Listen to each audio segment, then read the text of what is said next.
If you guys are aware, but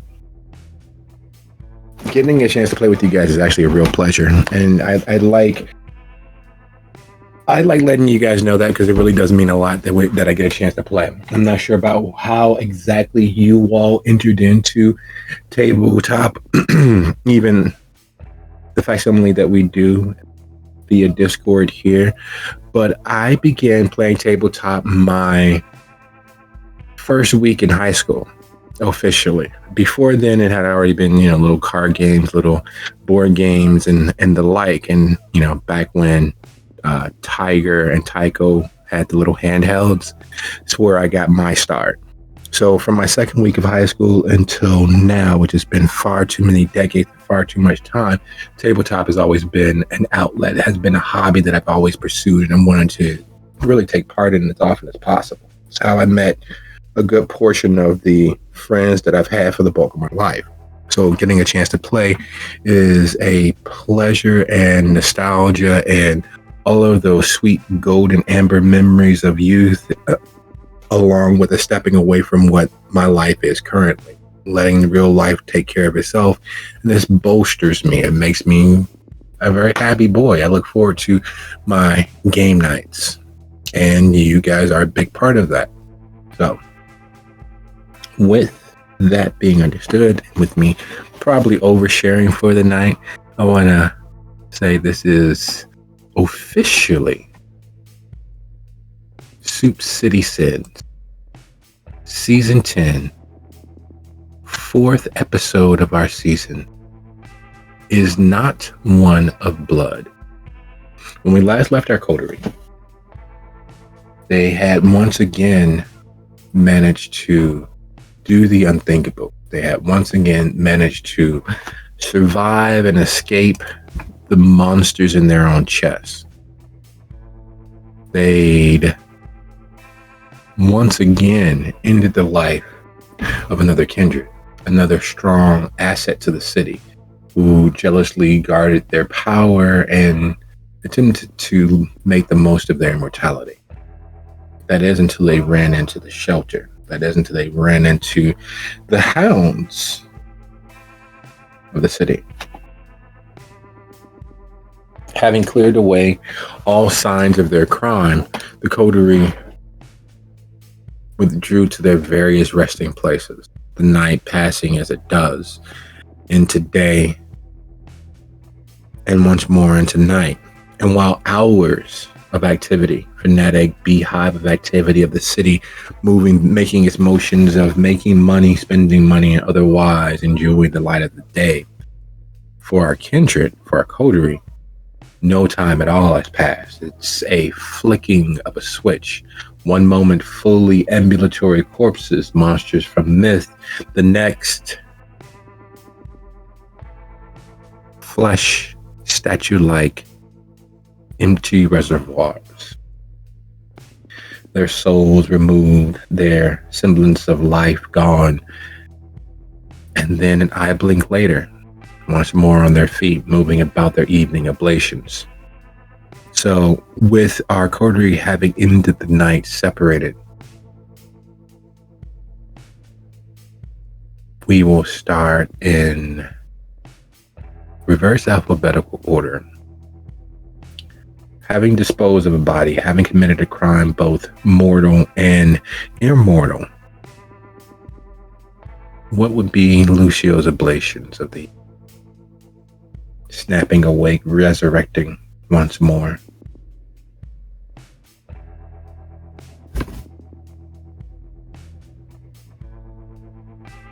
Some point, perhaps a year ago, all of this would have continued to bother him, but he's actually started to grow very accustomed to this sudden awakening, this sudden stop and start. It doesn't really bother him anymore, and it's strange to think that. The crime that just occurred, however, that is something that does weigh on him as he's starting to realize that things like that are definitely not what he had originally intended. He always wanted to continue to uphold the law, punish the guilty, and now here he is covering up a crime of their own making.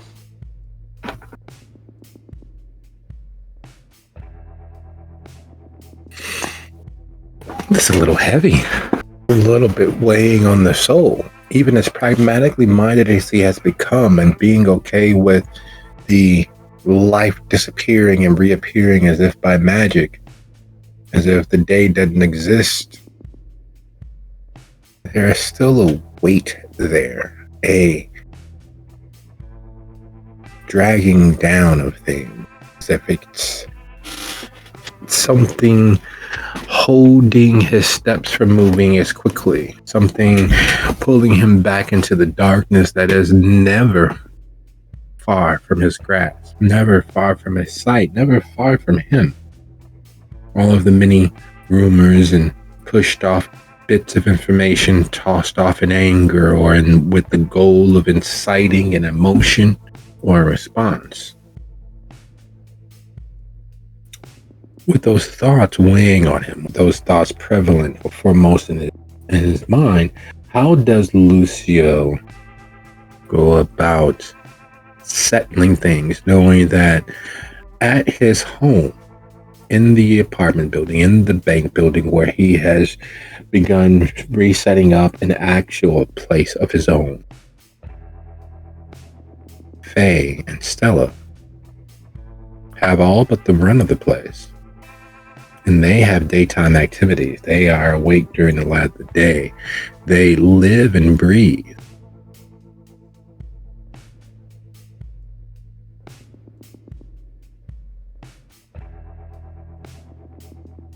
Lucio tries to come up with the explanation that since he's working at night, he's just is going to be asleep during the day and is going to securely lock his room from any intrusion.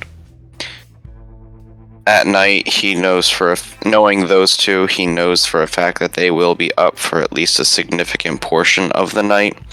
So it's not like they will never see him.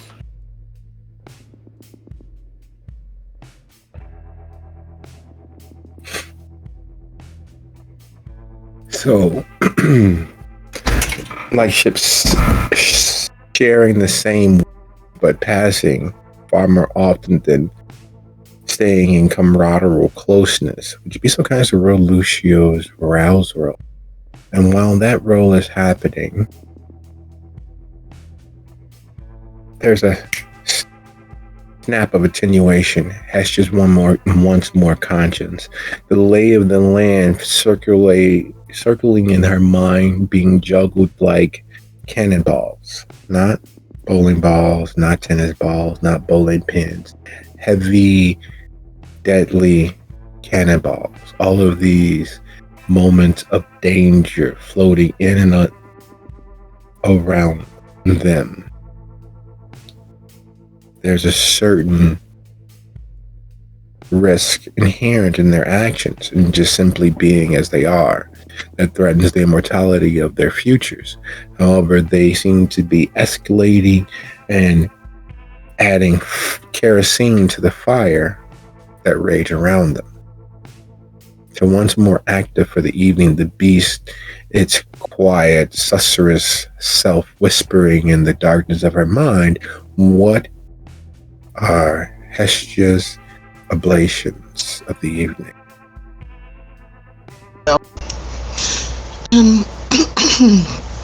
As soon as she comes awake, there's that comfort in habit for her.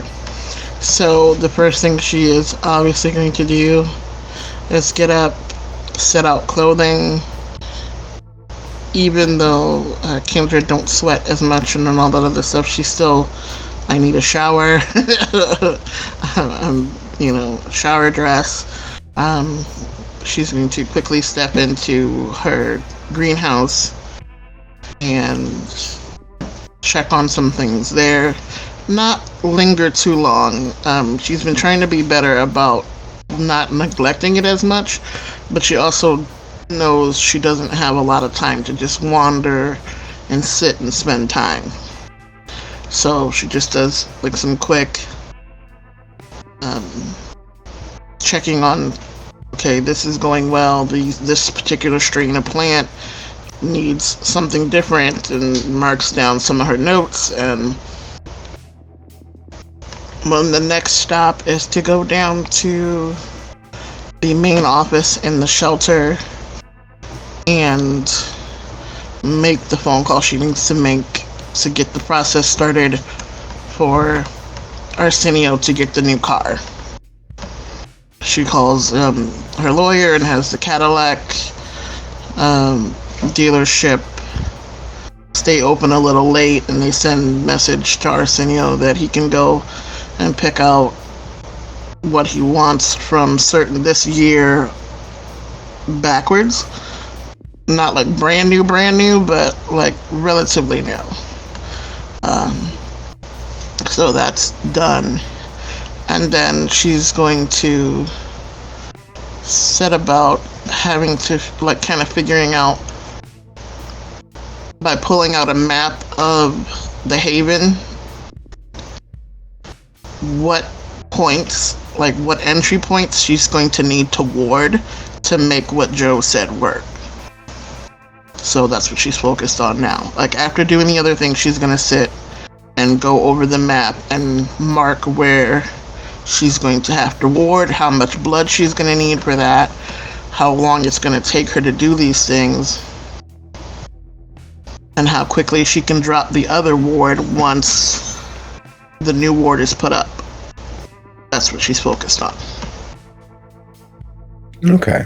Well, that being the case, first things first, in attenuating, would you be so kind as to go ahead and roll your manipulation plus resources? Your target difficulty will be 3. And your secondary role in regards to mapping out the entrances for the ward would be intelligence blood sorcery, difficulty 5. And while those roles are happening, home has a certain connotation. We've talked about the weight and value of home. But Dizzy has never really had a home except for where she chose to lay her head. Her home had always been with her crew, had always been with her troop. However, now there's a value in the solace. There's a value in snapping awake and hearing Vivi puttering around the kitchen for probably the 4th meal of Vivi's day. There's a value in knowing that when Dizzy's eyes open, the roof above her head is the same roof that was there 2 nights ago, 3 nights ago, a week ago, a month ago.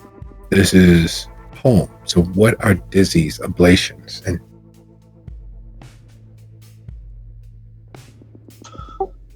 Dizzy probably snaps awake and stares at the ceiling for a good while in the dark and considers where she was a year ago and where she is now, since she's been literally stranded in Chicago and had to make the best of it, and how far she's fallen from what she was, and probably some tears are shed before she picks up her cigarettes and tries to get herself composed to do something.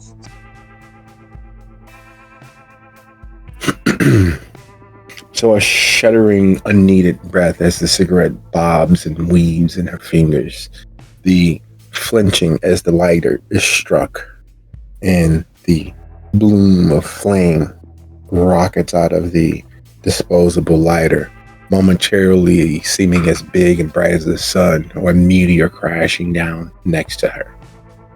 Settling herself in the moment, the all too familiar and comforting scent of burning tobacco, the all too familiar scent, the telltale chemical scent of the lighter fluid, and the fact that her home, as spartanly furnished as it is in fact her home.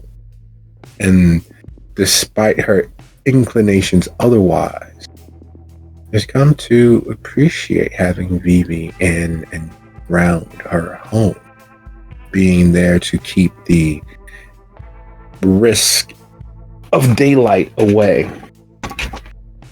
and even taking some small solace beneath the pain of their recent actions and the considerations of their recent actions. There's the very real fact that the job isn't done. Unlike years ago, unlike months ago, unlike just recently as last year, there's no doing a thing, starting the fall of dominoes and being on the road before the last one fell, which very much brings home the fact that there must be closure on several of the matters that have caused or been the catalyst for Dizzy's actions. Job isn't over. Job isn't done.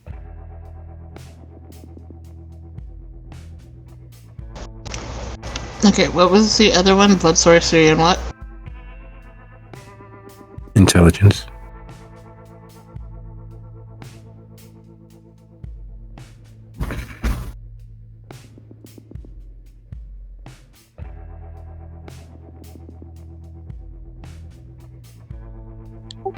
So with the weight of all that on her, she definitely is considering her options, and she does give some serious consideration into leaving, because that's what she does. That's how they've always dealt with things. However, that's not as feasible when you're a lone kindred as it is when you're part of a group. So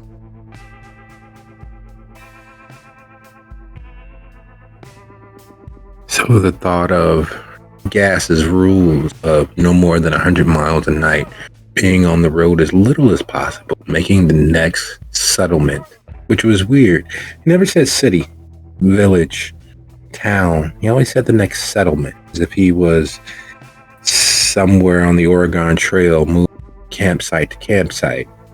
The next settlement, the Los Angeles settlement, the Sarasota settlement, the next settlement. He always treated it as if it was a pseudo temporary thing, that the idea of a city, a township, a village was far too modern of an ideal to have any real impact or real import. The rules to staying safe, of having the ability to circle the wagons, the very real forward thought of having plotted out where they would be in a week if things worked poorly or if things worked great. And the difference between those two, the understanding that as long as you can put it in the rear view mirror, it really didn't matter in the grand scheme of things. And there was not be put into the rear view mirror. And thinking about the rearview mirror, Dale, of course, flits past her conscious thoughts. Tawny flits past her conscious thoughts. The coterie flits past Dizzy's conscious thoughts. And while those are all being weighed out and what steps to be taken, the beast doesn't prowl for Lucio as it once did. It's not a immediate pressing down of the weight of the world. It's still there. It's whispering in the corners of his mind. But it doesn't leap. It doesn't tear. It doesn't rend his flesh from the inside. With everything that's sitting before the coterie, is there anything that put foremost ahead? Would he target more specifically the missing persons case of Honor Mercer and the various other open unsolved cases presented to Novak and stacked up like kindling? Would he seek to reach out to the Don? Would he consider or contemplate or reach out for help in pertaining to Blue? Or would he reach out to the professor? What would be most pressing for Lucio in the moment?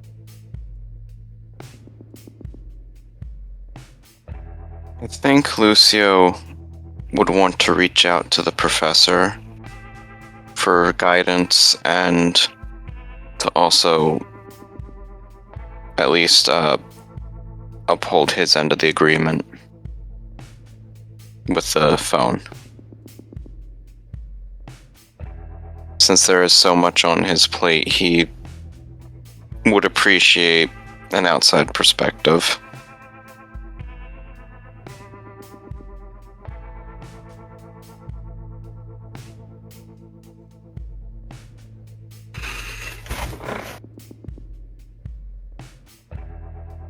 His present location in Rogers Park prompts a significant bit of travel time, going from Rogers to Hyde Park to the University of Illinois Chicago, where the professor holds position, where he holds the bane.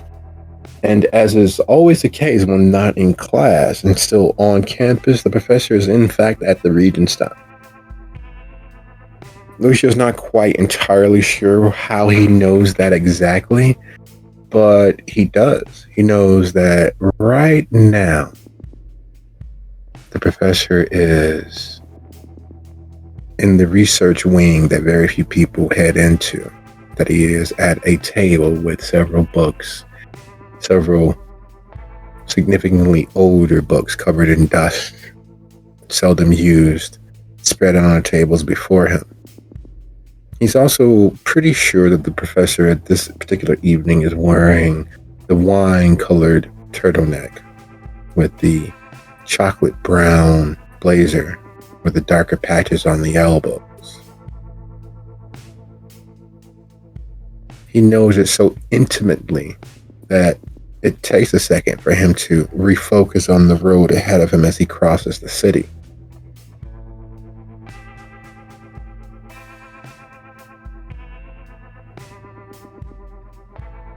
I think that is another question to ask the professor about, which is, why does he know that? Although Lucio has a pretty good idea of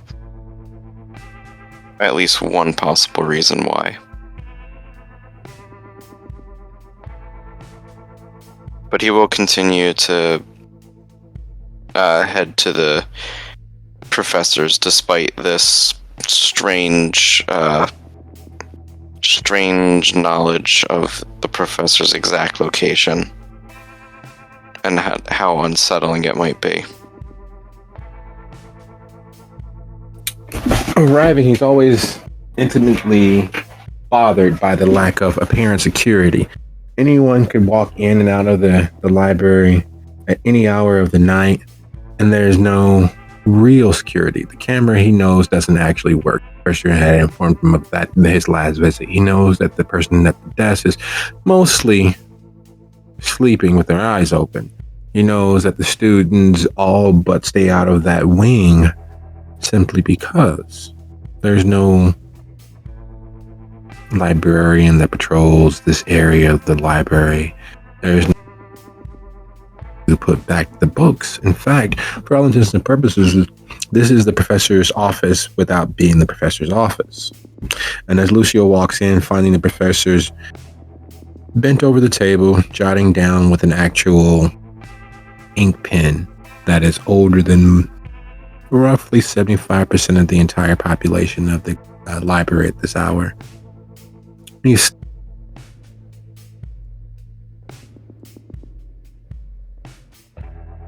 with a smile beneath that bushy, salt and pepper, nearly white beard. And not for the first time, and probably not for the last, he realizes that the professor, despite his clearly accelerated physical age, would have been, if living in the penultimate peak athletic form.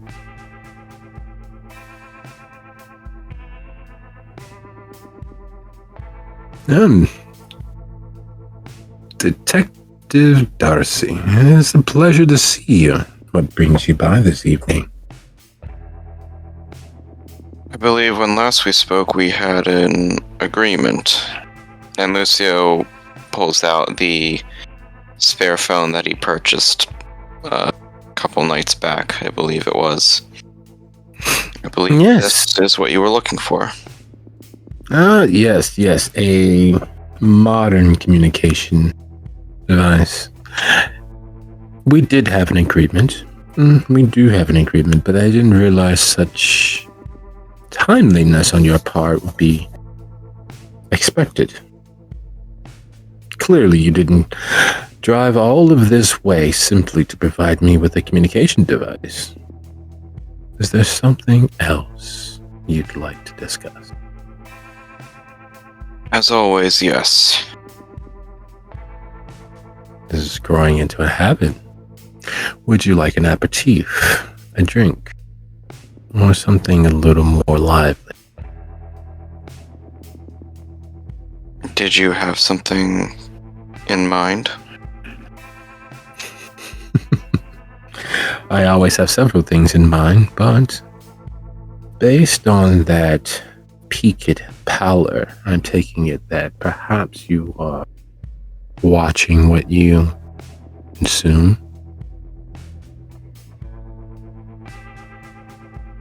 Have been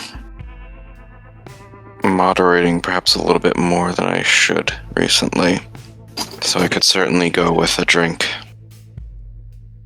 Excellent. That is good news indeed. I knew I would have a guest this evening. I was not sure exactly whom it might be.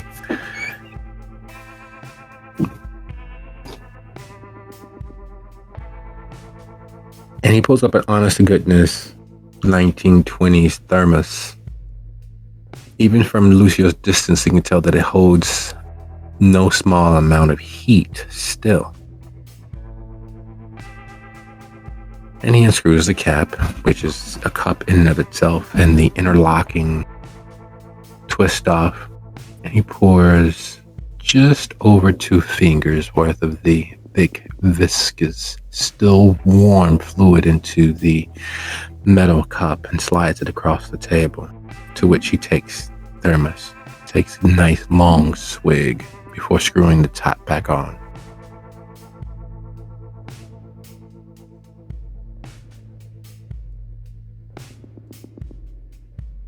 Lucio will have a whiff of the sample, see if he can tell what it is. Oh, it is nowhere near as magical as that lupine vitae that he had the opportunity to sample to his heart's displeasure based on the anger and rage he felt afterwards. However, it is a slightly sweet, almost dessert-like wine-flavored vitae. There's a small bit of dryness underneath it. It's not quite as juicy of a mouthfeel. And for a second, if you'd be so kind as to go ahead and roll your resolve plus composure, your target number, of course, only being 2. If you fail, there will be an overwhelming need to begin giggling. A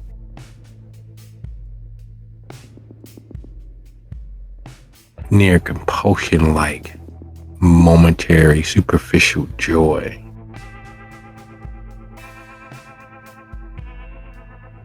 Oh.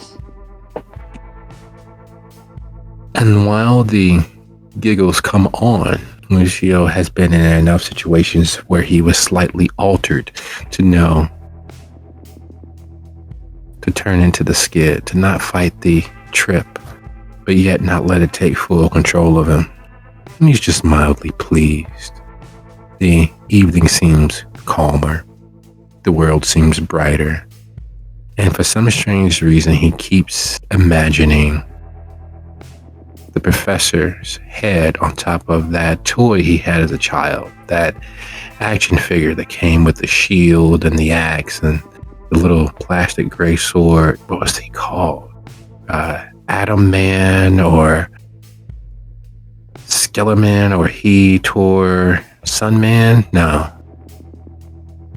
He knows it'll come to him, but he keeps seeing the professor's head on that body and imagining the professor saying Conan's prayer to Crom.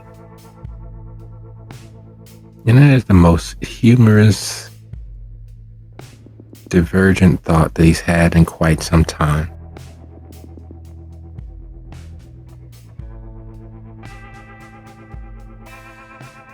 Oh,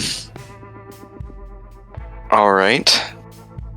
Well, I'll bite. What is this? There are creatures that have the ability to reincarnate. Zephyr has recently come across such a being. And believe it or not, I volunteered to be her guinea pig. They call themselves the Shinsu, other such. It's quite delicious. There's a lightness to it.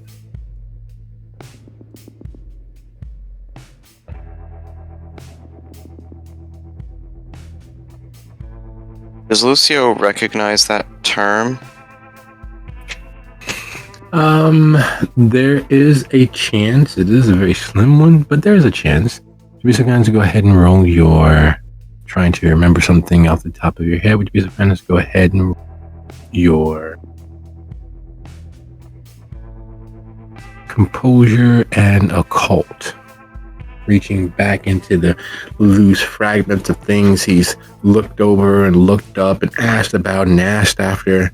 There was a brief mention of several things. Those bound by the lightning, those cursed by or blessed by horrors. There's all sorts of little small fragmentary information that sometimes overlaps. The chance of Lucio having put it together, see? That is 3. There are legends as to what horrors actually, why mummification was used in preserving the dead. And if he's not mistaken, the Shinsu Haru were their name, the immortal of the old world. In the time before, during, and after Kindred, there were these beings which were supposedly granted immortality in their flesh. They still had the light of day. They were granted powers by Horus and Osiris and did not need to drink blood of the living. That's not particularly fair.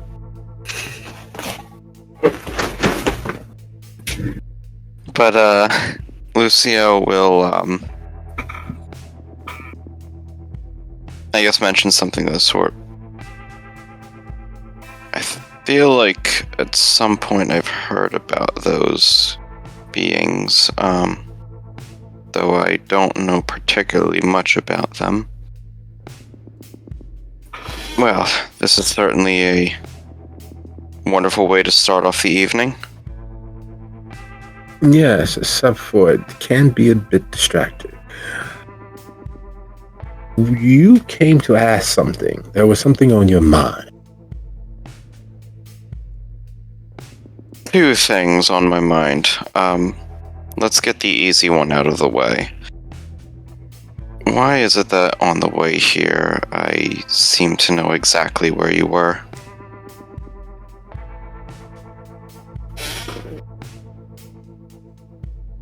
Because you thought of me. Because you considered me. And so, energy can't be destroyed. It can be changed. And the energy of your thoughts have been minorly guided so that we could properly enjoy each other's time when the moments came. However, my schedule is far less impacted by others, far too old to care what most think.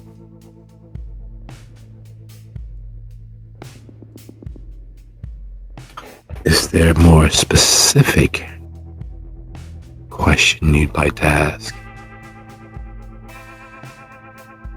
And he moves closer, taking a perch on the table. Regarding this particular arrangement, I'd like to know exactly what it is that you've done to me. Not simply vaguely hinting at it. I'd like to have a definitive answer as to what exactly you are doing to me.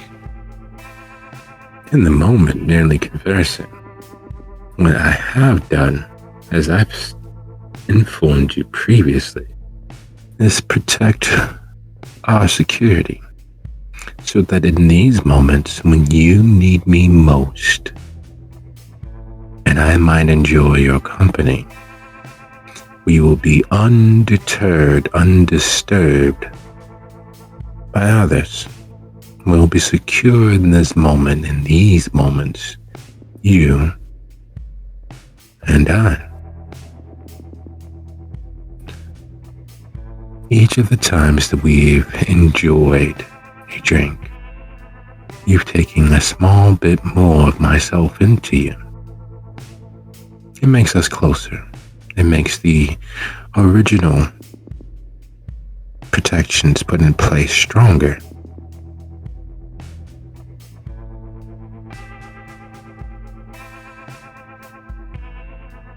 Taking steps to protect our security and our safety doesn't bother you, does it? Did you... Am I bloodbound to you? No. How could you be? You're not prone to that weakness, are you?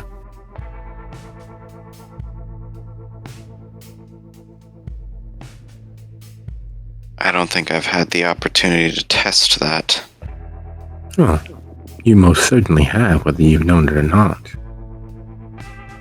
Let me ask you. When you think of the most valuable thing in your own life, am I on that list?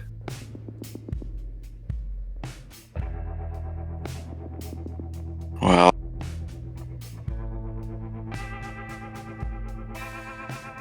I hope I don't hurt your feelings by saying it, but you aren't number one on the list. Such a very modern outlook. I ask a simple question. Am I on that list? That is far more than enough for anyone of any bit of enlightenment. Being considered, being valued, being thought of. This need to be number 1, 3, 6, 42 shouldn't really be a pressing idea. Being valued is its own group.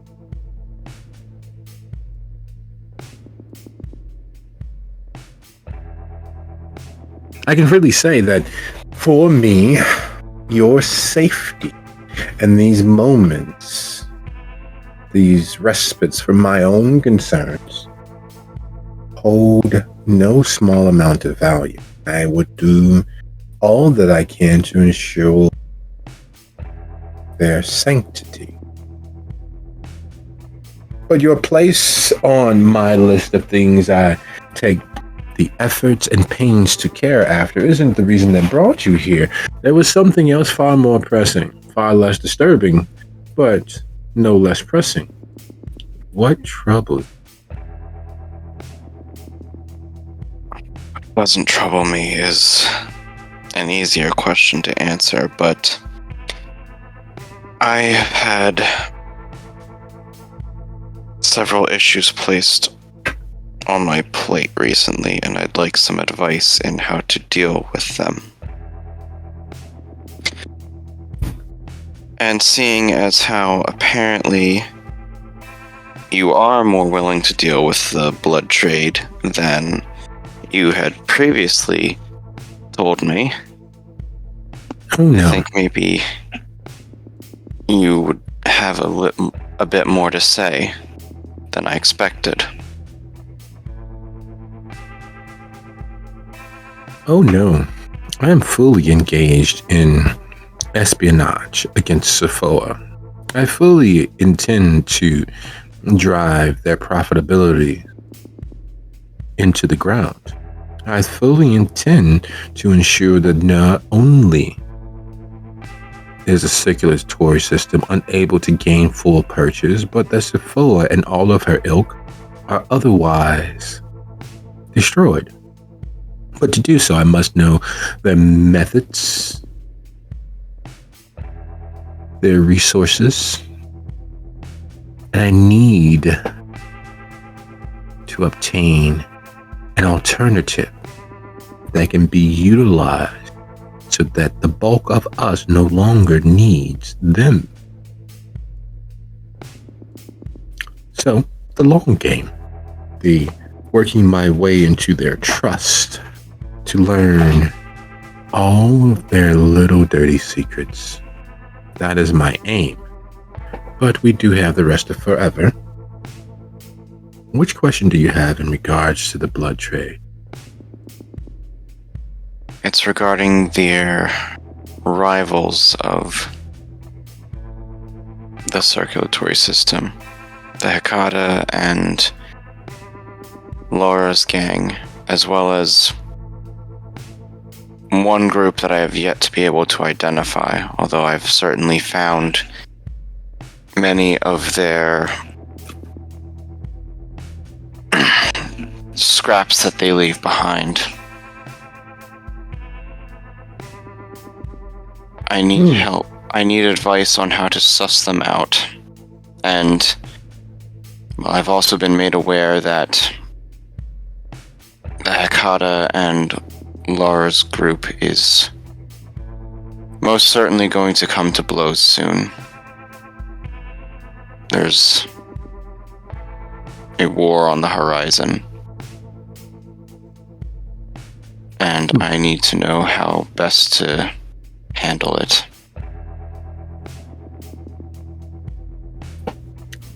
So two enemies who find themselves embroiled in mutual enmity.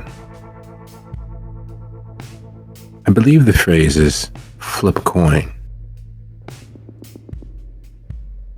Help just enough to ensure they enter into full-fledged, unbridled war with one another. And as they rail and destroy one another, the victor will emerge. And the victor, well, we ensure that their victory is short-lived. It is a very old strategy, and a very successful one because it works.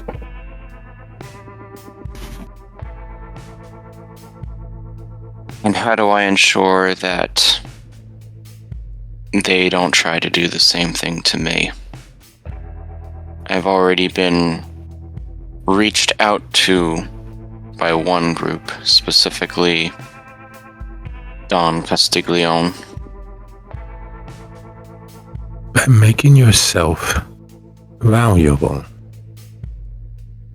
by playing the game, by becoming a resource they can count on, by giving your aid and assistance towards their cause. And the moment they begin to lean on you, you urge them forward. You help them make rash decisions that seem in the moment advantageous. And as their resources dwindle, then you strike. You take the very ground beneath their feet. You take their legs, their arms, occasionally their heads, and leave them in their graves permanently. And it's not an easy thing to do, but only if you care about them. Only if you place value in their well-being. Otherwise, your road is clear. You merely must have the determination to see it through. I see.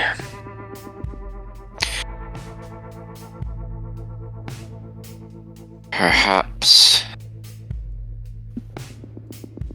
I should agree to meet with the Don then. I have a feeling he'd be the easier of the two to work with, considering what happened last time I met my grandsire.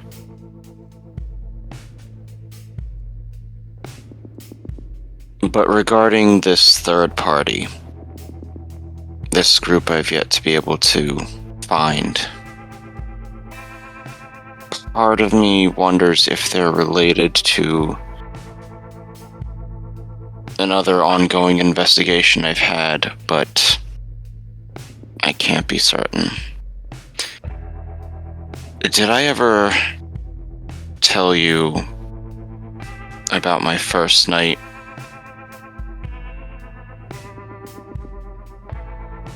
as one of us? Only your feelings are the matter.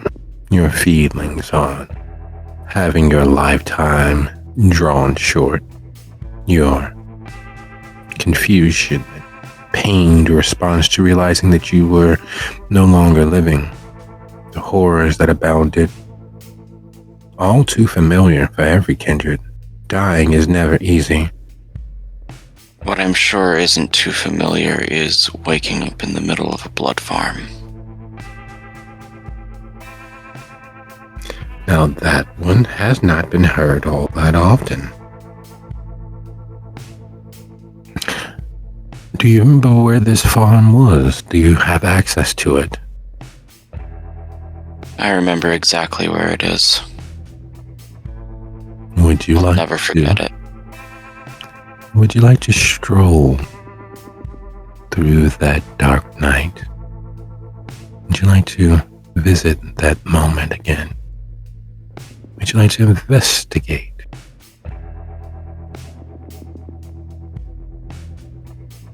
Lucio takes a long moment to think about it. Because the pragmatic side of him is telling him this is a great idea. He absolutely should. He had already intended at one point in the past to go back there in person. Another part of him is dreading reliving that experience.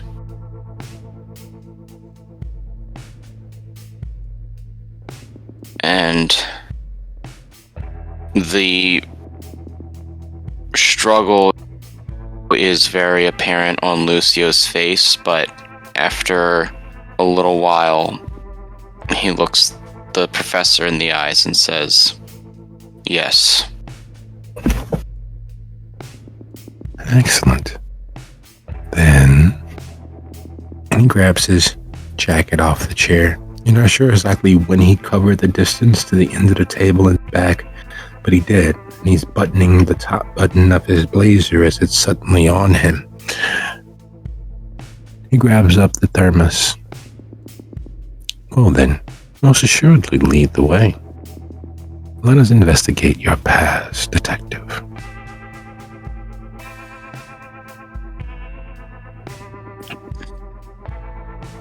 And Lucio will begin leading the way. And as you guys leave the Regenstein Library, we back to Hestia. Having made the calls, having done what research that she might, there is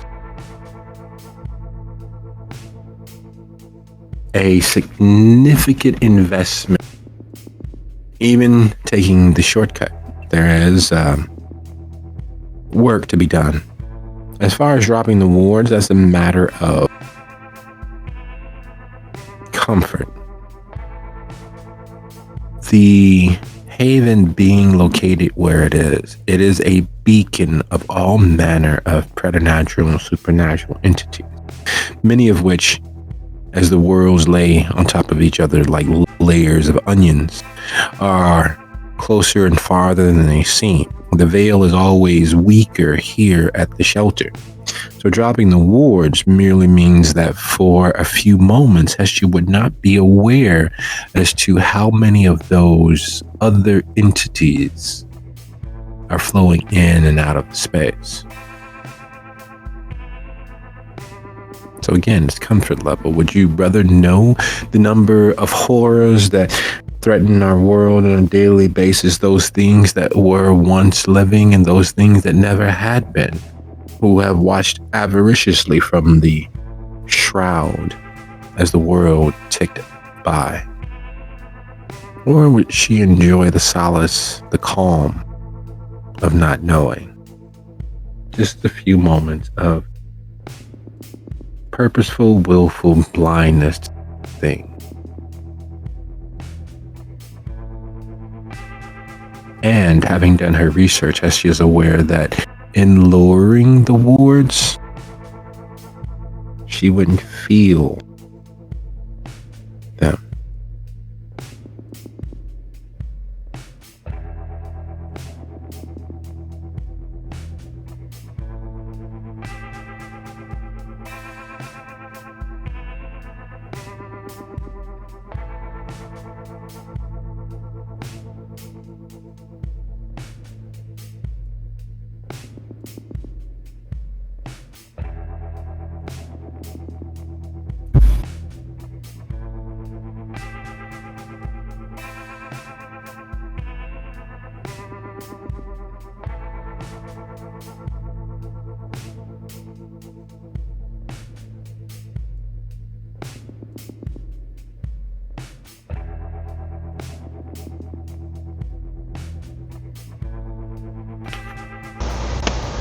Okay, stupid thing. Anyway, what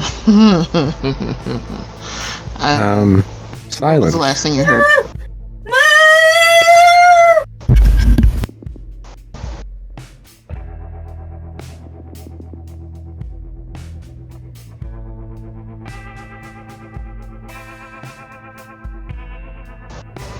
Okay. Basically what I said was, it's not paranoia if you know there are actually people out to get you. So, the way she would handle that is, she wouldn't trust dropping the wards until the other ones were in place, basically. Even though it might give her some sense of peace, some momentary quiet, there is that fear that during that momentary quiet, that the shit would hit the fan. Because that's par for the course. That's the way shit has been going. That as soon as she lets her guard down, something else is going to happen. So she's not going to drop one set of wards until she's done with the new ones. And of course, with the new ward, she's going to need everybody's blood so that it's like these people have a passcode and nobody else does. So I don't get alerted when Lucio or Dizzy or Melinda or anybody that's part of the coterie comes walking in, because they're meant to be here. Anybody else, it's going to alert. So that's where the focus is. So Hestia is again going to turn the energy of the inward.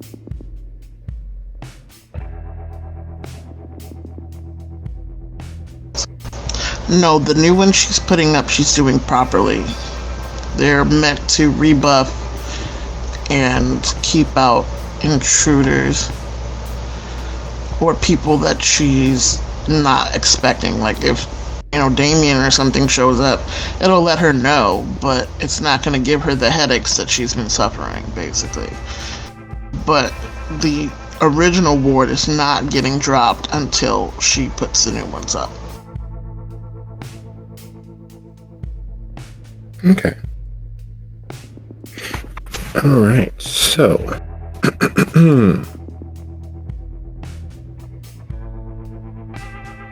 you'll need to start a wood because you need the ash from it to begin the basics for it. And because the ward is such a heavy duty, you do realize that the investment of time for Hestia is quite some time. And starting a wood fire of sufficient size so that Hestia has access to all of the ash that she needs to mix with her blood and the blood of the other members of her coterie is dangerous.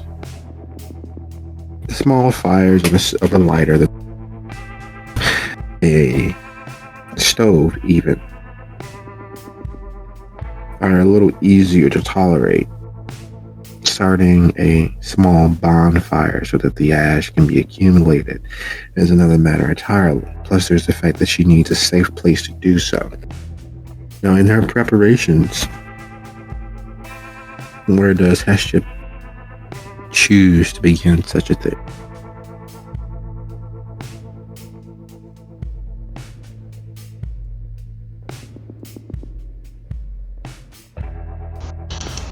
Most hospital structures that I've ever been to have had like some sort of courtyard situation, either in the center or under like a bridge between two sections of the hospital.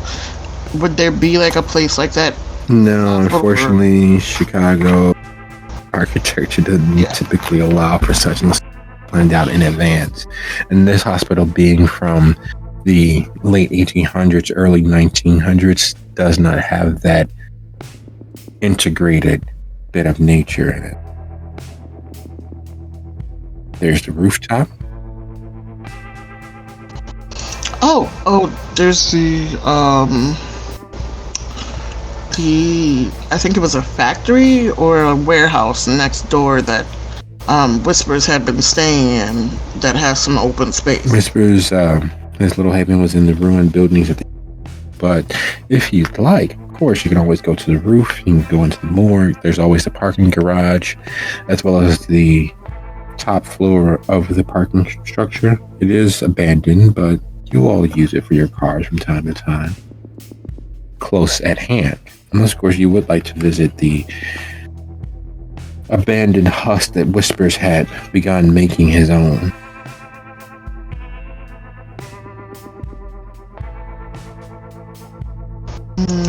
I'll go with the top of the parking structure because I know we can move the cars away from it and it can be contained there and it's not gonna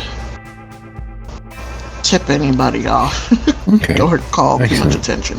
So gathering all those bits of wood and beginning to arrange them so that they form the proper structure necessary for the pyre, so that she can collect the ashes that she needs. Would you be so kind of, when striking the fire, would you be so kind as to roll your unspent willpower?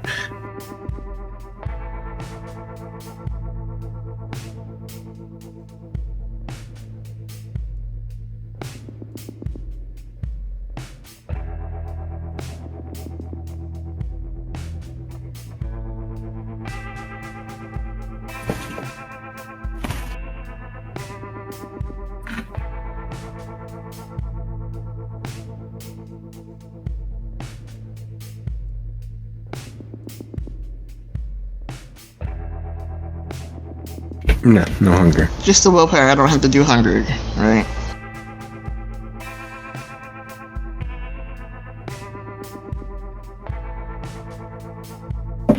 It has been roughly 6 years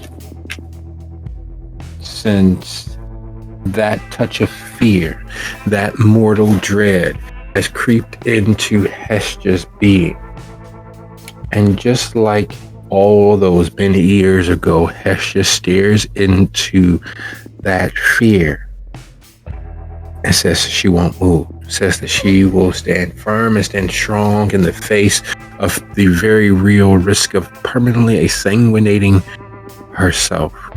She stares into the flame and doesn't flinch. She manages to stave off that mortal terror that would make other kindreds, would make her, under the right circumstance, flee into the night with every intention of never returning. Yet she stares into that flame as it burns, bright, hot, and strong, so much so that she feels her makeup beginning to waver under the weight of its heat. But the fire starts up. And like all the fires of all the watchtowers and all the world and all the fantasy, it attracts attention. It attracts notice.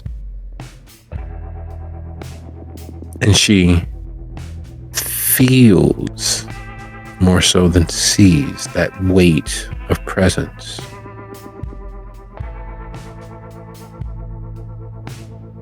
Just outside the ring of light from the small bonfire that she has arranged,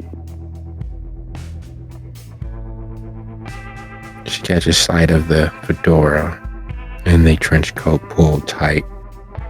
The graying skin that she sees as gray and knows that it's not quite as bright and pink as it seems.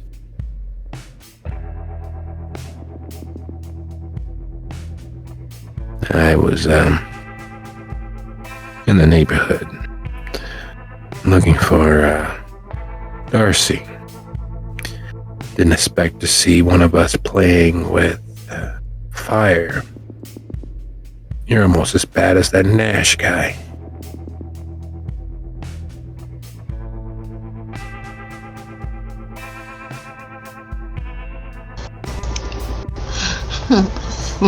Funny you should say that.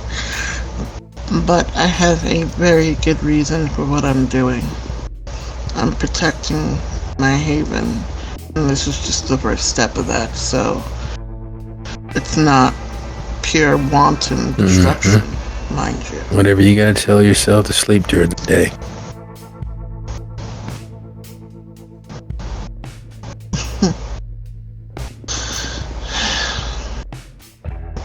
So, with Darcy not being here, That depends. is there anything I can How help much you did he with? tell you?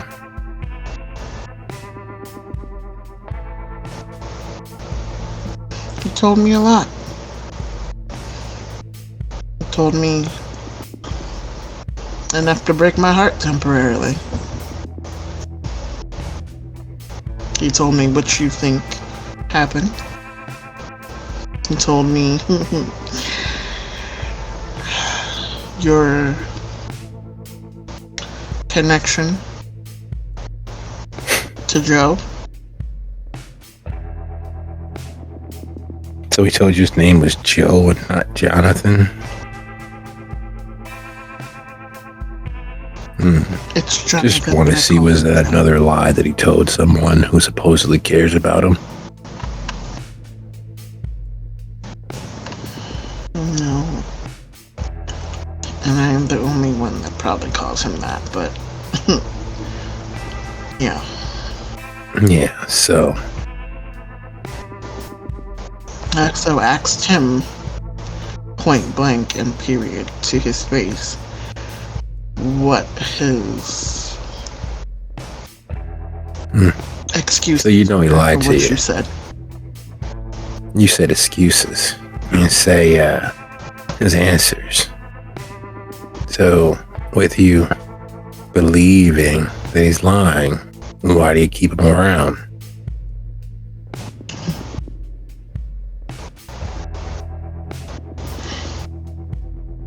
Because everybody lies.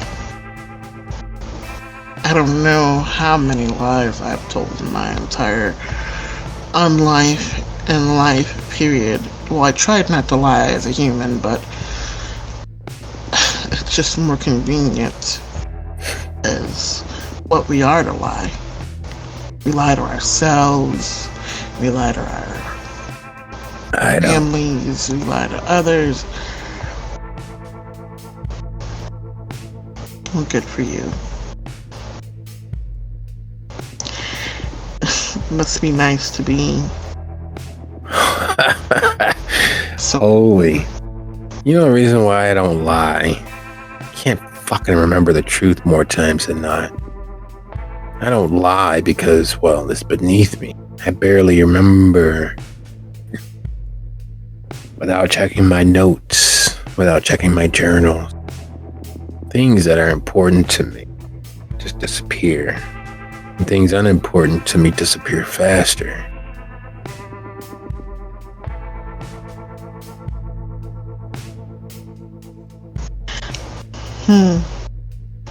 That would be nice.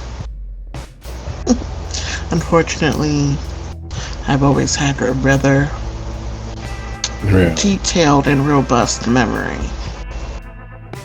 So, I can't forget things quickly and easily, or lose them. You don't lose them because you hang on to them. You haven't been around long enough. That's neither here nor there. The years to add up, for moments to fade into the next, for each betrayal to seem so much like all the ones that came before.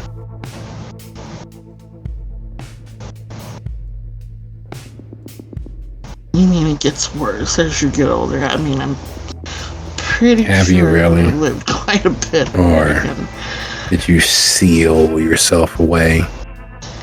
Did you focused on your connection with something that's been long gone?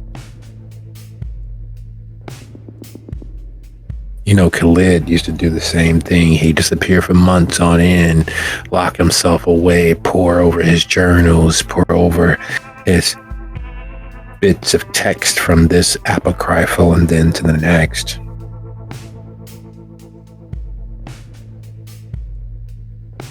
Something about by choice. She was all I had. By choice. She was all they left me. No, they took her from me. You could have always joined her. Could have always put it into your misery.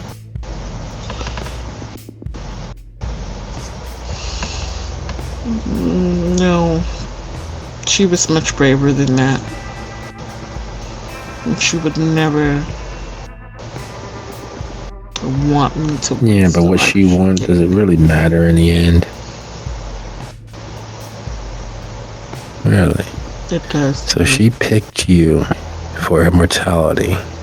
Yeah. And what did you do with it?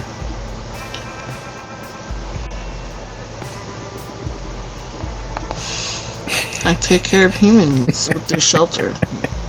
Give them a place to be. Protect my coterie.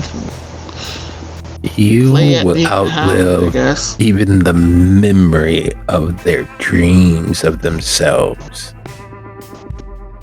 And you think that that's a good thing to take care of them? Sure, you've changed their lives. You postponed their deaths. What do you get for that? You're gonna get a statue. You can get your name carved into a wall somewhere. You can get a plaque. That's in my office, actually. Yes, I have one. But that's neither here nor there. I get what you mean. Those are paltry, temporary things, so why hold on to paltry, temporary things? Right? Is that what you're getting at?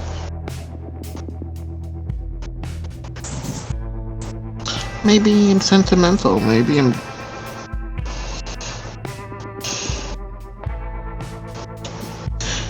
Maybe it reminds me that while I'm a monster, I don't have to be monstrous all the time. You really do lie all the time, don't you? Damn shame.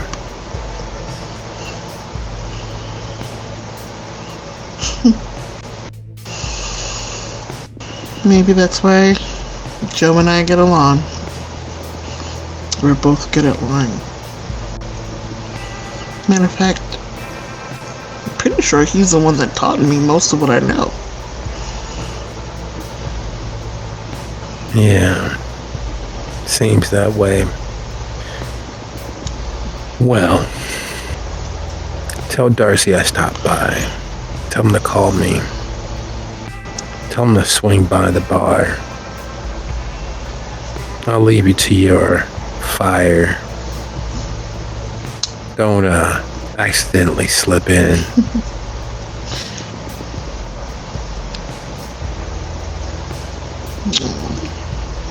Look at you showing concern.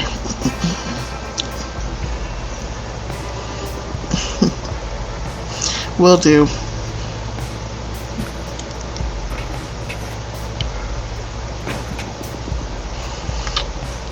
She makes sure that he leaves. She's like watching to make sure that he does not sneak up onto her and shove her into the fire because she trusts nobody. That's a fair bit of paranoia, not trusting anyone. But as you stare into the darkness, the trench coat begins to fade from a distance. That gray, not gray face simply ceases to be there, and the fedora, the last thing to fade into the darkness of the evening, just seems to blow into nothingness.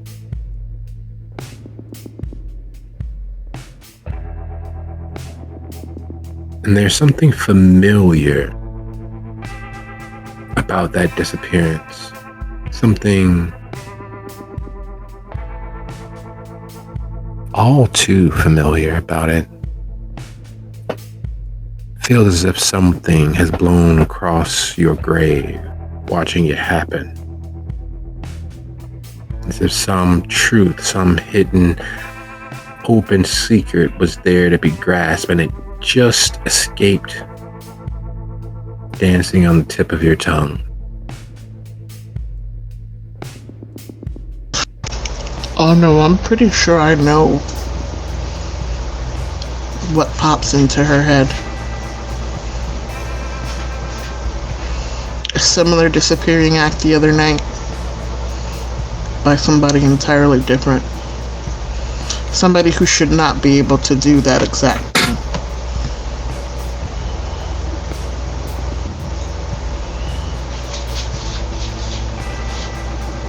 Yeah.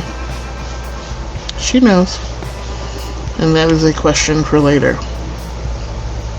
Knowing that it's going to take a few hours for the wood to render down to the ash that she needs, is that she's going to remain and keep vigil, keep testing her confidence and bravery, or is she going to busy herself with something else?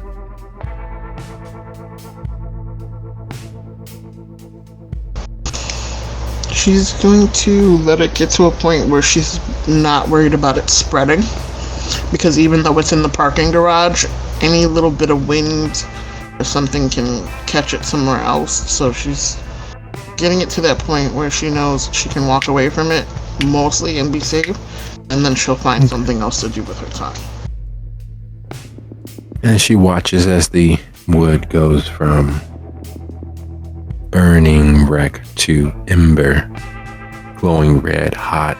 We take our gaze just southeast toward the Loyola campus, where Dizzy sits in her room, having put one thought to the next and considered the state of affairs of there being the very real lure of the road dancing just beyond reach.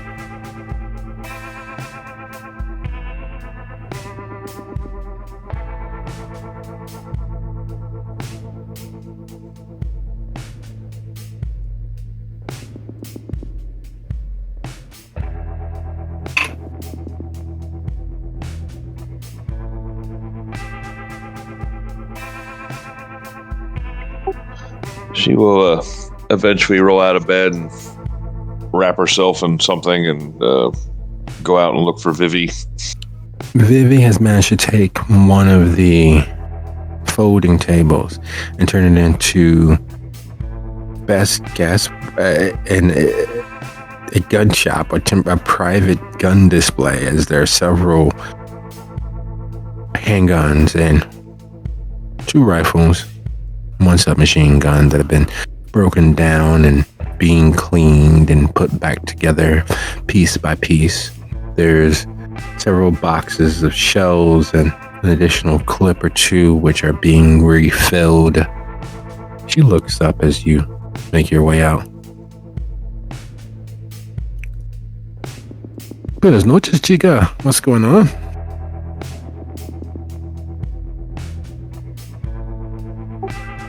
I'm not being judgy, but those things are evil. No. They can be used for evil, but every tool can be misused.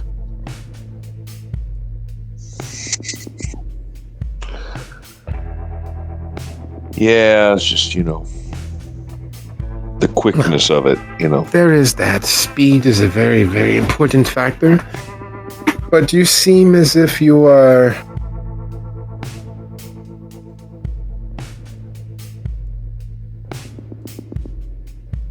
This is the part where you cut me off and say, oh, no, I'm fine.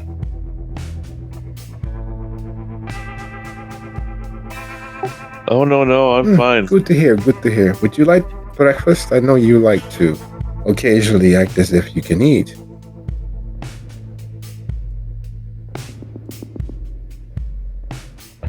I mean, technically I can eat. It's the digesting that I can't do.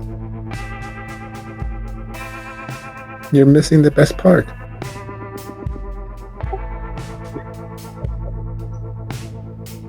So, we probably need to have like a brief chat about something. Okay.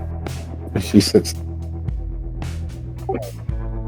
Like if something were to happen to me, what do you want to happen to you?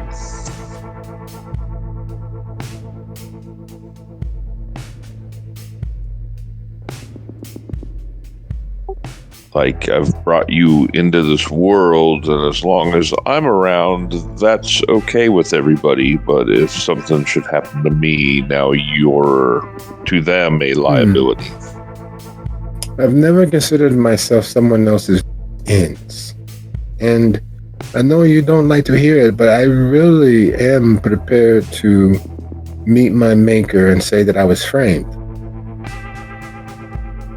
So what do I want to happen to you? Nothing. What do I want to happen to me? Nothing. If something happens to you, at least you know that I will avenge you as best as I can.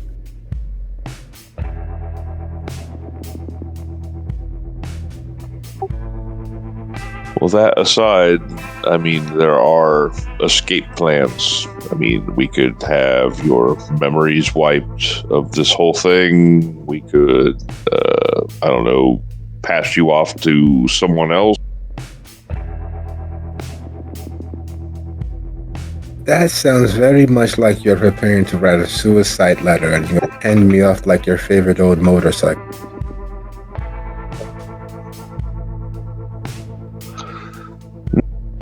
No, I'm just trying to be prepared for your well-being because I've made some decisions lately that if they came to light, they'll probably get me killed. See? Problem solved. Well, yeah, well, we can it's not just always that easy, is it? Who do you think will come after you? Let's start there.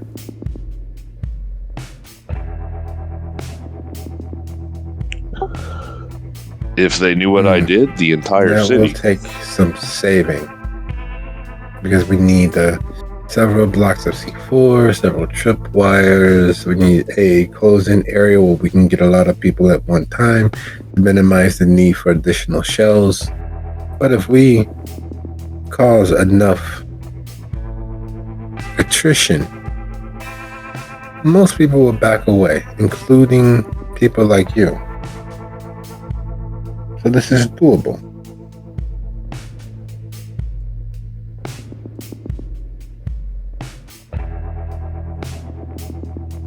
But it doesn't answer the question. Let's say that what happens to me is entirely unforeseen and unavoidable. What I want do the you name want of the to happen person or to you? persons who may try to, or who have gotten the jump on you. I want to hunt them until I have no strength to move, and they are not in the grave, but so far into this earth, there's nothing left of them except for the memory of their pain.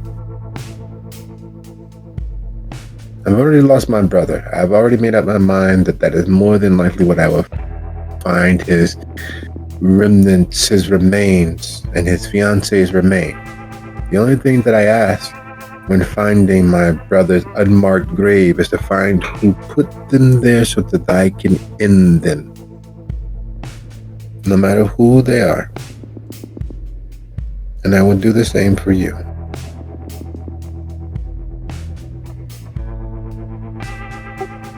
And I get that, but then what do you do after that? There's not many chances that one person can make that run by themselves and survive.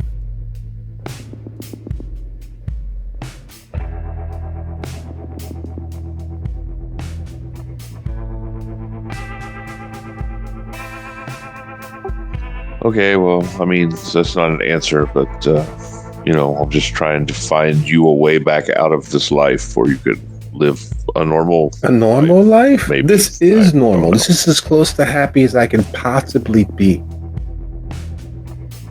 You won't cross that line because of whatever ethics and morals you have, and I thank you for that. But this is as close to normal. This is as close to happy. And every other week you talk about taking it from me. Oh, I've done so evil. No. Evil is part of what the many things that I've done before I came home. Evil is knowing that because of my talents, because of my training, and because of my willingness to uphold an ideal that no one else can, that I broke a generation of people in a country that most people would never know we were involved in.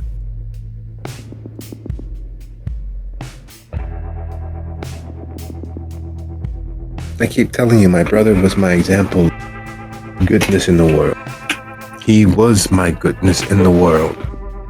He fought the good fight, and he didn't lose himself to doing something heinous along the way. And he was taken. I've done some really heinous things that I'm not proud of. We destroyed their entire people's way of life because of the resources of their country. We managed to turn a small tribal into a full-out civil to drive down the price of their resources. We planted insurgents within a government and helped them rise in power so that they can destabilize an entire area. And while we all on the surface bought into it was an offensive design to protect our way of life, the truth of the matter is, it was so that we could continue profiting. The truth of the matter is, our way of life, we couldn't tell you what that actually is because the country I left when I enlisted was not the country I came back to. Do you know that most of our fellow countrymen don't realize that we have never not been at war since the War of 1812? Because there is profit in war. We found ways to get around it. It's a police action. It's a counterinsurgency effort. It is an investigatory action. But the truth of the matter is, no matter what name you give it, it is still war. No matter how we soft sell it.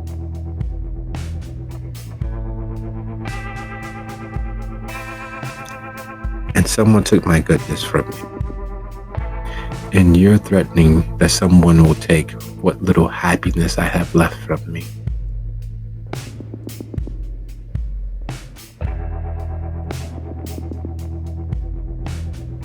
I'm not threatening it. I'm just saying that it's a possibility. I'm trying to come up with contingency plans if it should come to pass. I'm not going to go out and do anything about it. I'm not like writing you a suicide note. How can we stop this?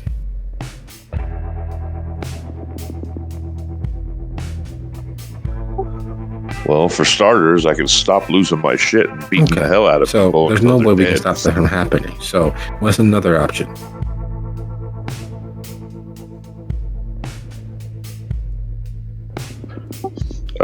I could leave town so that I don't have the opportunity to lose my shit and beat the hell out of people till they're dead. That sounds too much like the plot of the Incredible Hulk. Boom, boom, boom, boom. Boom, boom, boom, boom, boom. No, it didn't work. It worked. Look at the continuity. If you compare the show to what we know now, he was always angry. And he always told Mr. McGee, you wouldn't like me when I'm angry, which means you, Mr. McGee, shouldn't have liked him to begin with. And he didn't. And every town he went to, he solved the problem by making it worse. By taking a beating, by being thrown through a bar, out a window, over the top of a car, underneath a car, locked in the freezer, dropped into an ocean, being drowned. No. Yeah, that's what he did every time. I'm going to get up and beat the hell out of him. And so you would like to make the situation so much worse to make it better and leave before you find out what happened? That's no life. That's survival. There's no happiness in survival. Just surviving.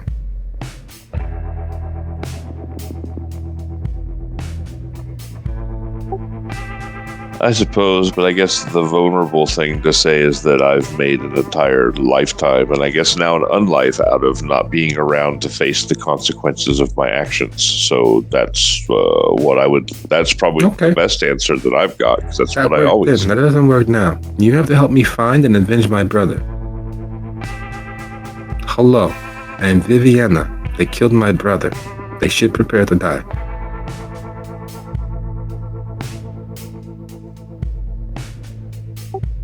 Right. Well, yeah, we're going to take care of that. And apparently I need to save my brother as well before he is also gone. We can jump this Grand Canyon. We can do this. We can do what Thelma and her girlfriend could not. Because you know why?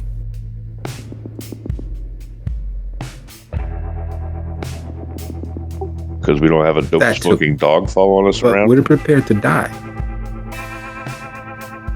You're already dead. I'm as close to it as you can be.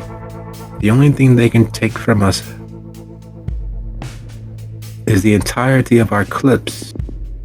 We will fight them until we don't have any breath left, which is easier for you than me, but we're not just going to roll over. We're not just going to follow the plan, especially being it's someone else's. We need to take the fight to them. Someone's threatening your brother, let's go kick their ass. And if they die along the way, your friends have a oven. We can just make enemy brownies.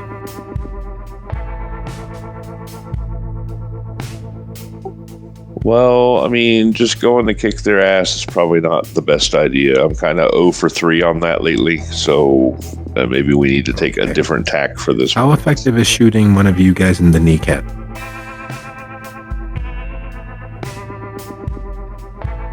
I mean, it pisses us right off, but not very other than Okay, that. so how do we hurt you? The system that's coming down on your head, that's putting what little bit of happiness I have at risk, the system that is threatening your brother. How do we hurt them? How do we hurt them? Well, if you're an old bastard, Excellent. you hurt So them how by do we hurting fight everything that matters to them. I don't know. Who can I'm we not an take old lessons bastard. from?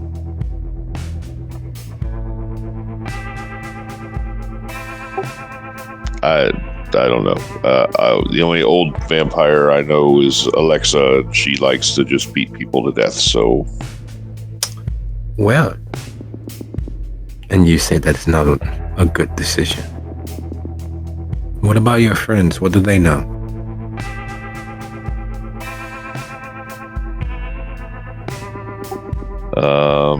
they know that I'm good at beating people to death.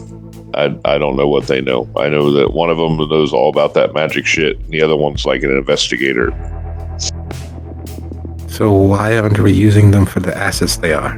To find out who killed my brother, to find out who's threatening your brother, and then pick apart the weaknesses.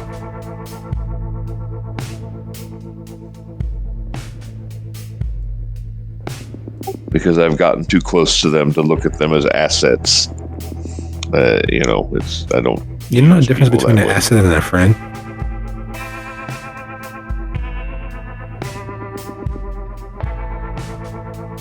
I wasn't going to. I was hoping you I'm already sure knew. you're going to tell me. The only difference between an asset and a friend is that the friend knows that you need them. The asset thinks they need you.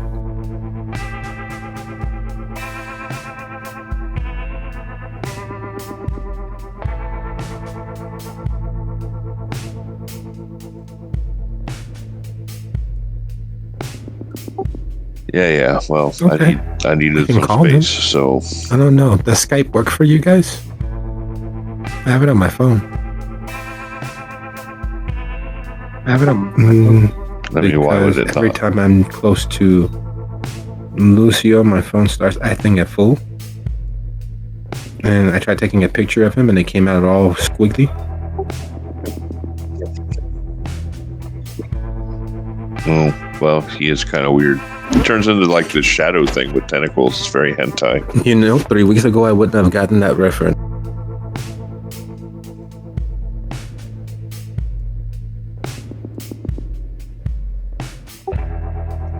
But anyway, give it some thought, because like my kind views you as property, and I don't view you as property. I view you as my friend.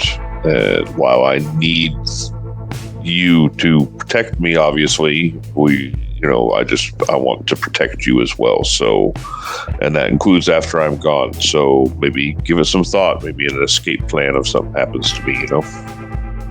I have several contingencies to make sure that everything goes to hell for anyone.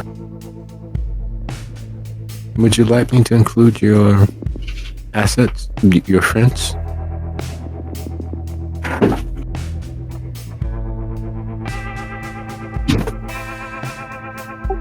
I mean, I suppose. I mean, you could go to one of them. That's definitely an option. No. I think they might be even more touchy about such things than you.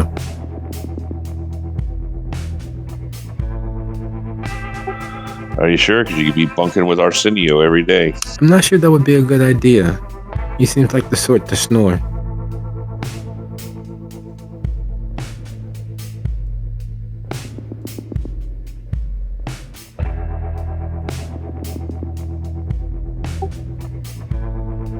Oh, okay.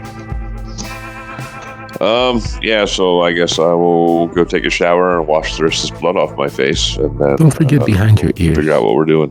I didn't want to say anything, but, well,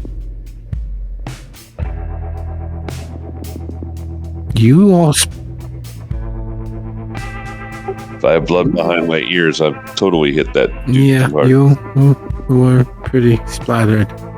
And it's always in the last place that you look. like inside the nostril, just inside the earlobe, right before you get all the way down into the ear canal. Behind the ear, it doesn't seem like it should go that way, but splatter tends to reflect off of little things, like even the hair between you and the splatter could change its trajectory.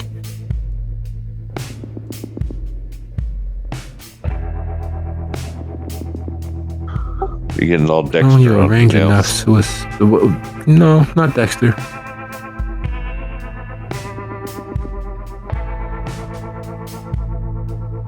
But planting evidence is a lot easier if you understand the places to let evidence sit. People don't check normally.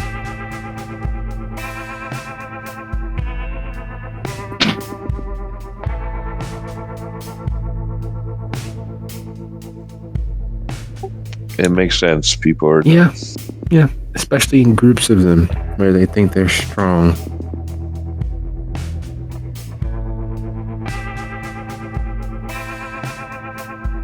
See, and that's the problem. My kind, at our core, are just dumb people who have now been given eternity and a bunch of powers. That actually makes it a little easier if that's true.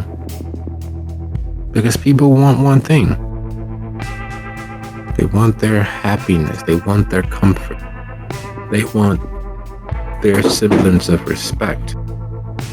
So attacking them where they're strongest, or where they think they're the strongest, is always the easiest way to assure success. Like, who'd think someone your size would put fist to face?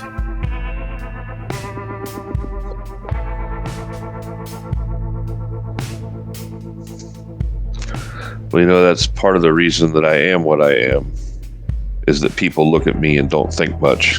They don't see competence. And I've learned to cultivate the image that presents the opposite. But I made good bait. So bait I was.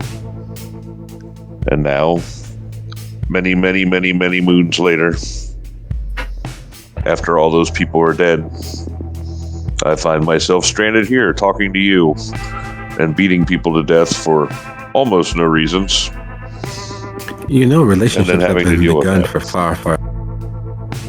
There was a revolutionary that we were dealing with.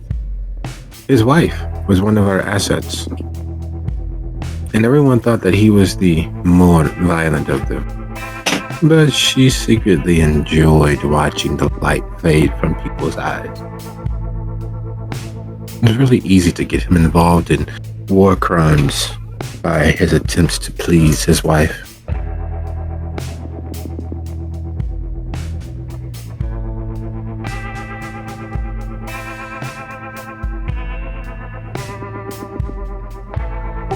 It is a sick, sick world. Yeah, basic impulses are always the road to evil. Oh, I'm doing it for the greater good.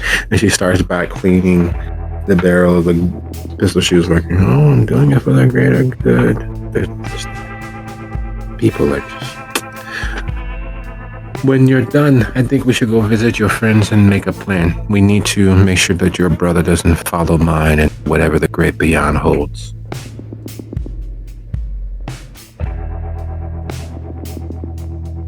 Yeah, he gave me 3 days, Well, so I could, can't but just that'd sit be a here and waste. cry Who over one of cares? them. Save your tears for your enemies.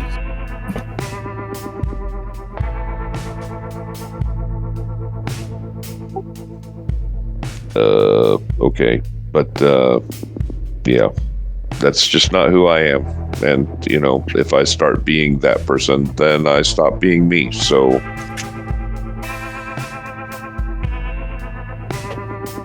Okay.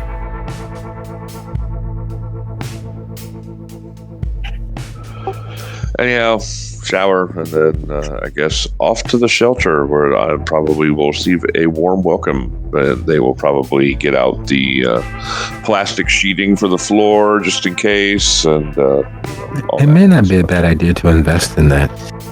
It's good intimidation. People walking into a room covered in plastic.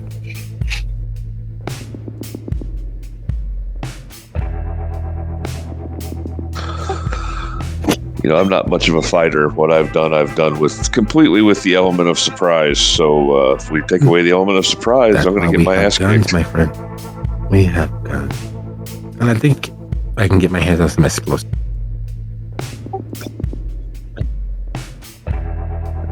I actually don't have a gun anymore. I gave it to Alexa because you said it was unstable. And I told her it was unstable, so I don't know. If she's as crazy as you say, I'm sure that she'd beat someone to death with it.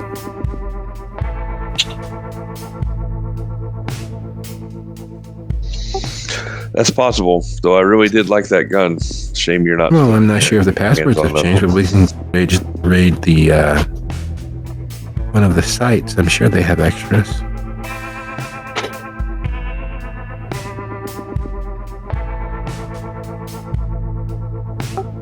Yeah, I don't really want to metaphorically stick my dick in the hornet's nest, I don't think. Just that. It's a natural way to enlarge it, I hear. But shower? Oh, come on. Hurry. I'll finish this and then we will get going.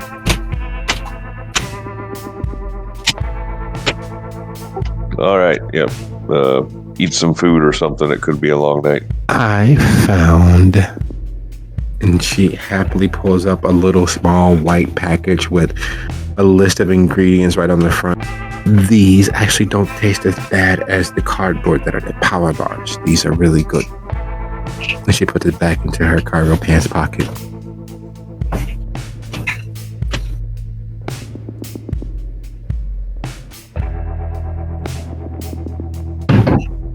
Okay, I'm gonna send you over to Dale's for dinner one night this week. Your brother cooks or is your mom cooking?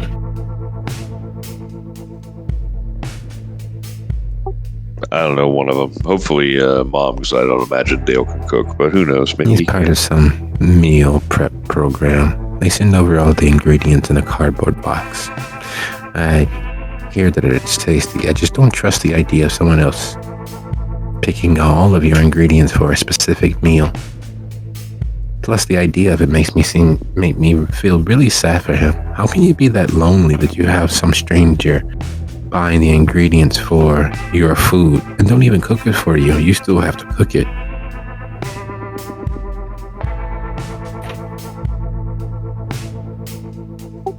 I told you had like a DoorDash service for sex too, right? So that tells you all you need to know about Dale. Betty wonders, loneliness genetic. But shower. And as Dizzy disappears to shower, and Vivi continues cleaning her firearms and putting them back together far too quickly for a person who is only casually involved with firearms. It is 25 after the hour. We will return at 35 after. Enjoy tonight.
It is 35 after the hour. Who's back?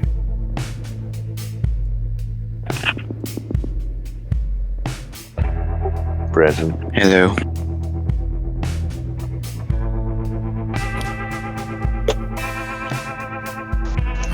Oh, You've been hosting is some- good. We like play-by-play. All right, so last stepped away. Vivi and Dizzy were wrapping up a portion of their conversation, an ongoing one that has been had over the last few weeks, growing more focused as each of our small bits of time have moved forward. But we turn our gaze away as Dizzy turns on the water in her shower towards Lucio and the professor, who are roving and roaming about the city like two hungry predators, a uncomfortable camaraderie sitting between them. There are several questions that have been raised over Lucio's interactions and times with the professor. And as pressing as they are in the moment, they always seem to flitter away, to fade into nothing, to drift into the very real help and mentorship that he offers. And in this moment,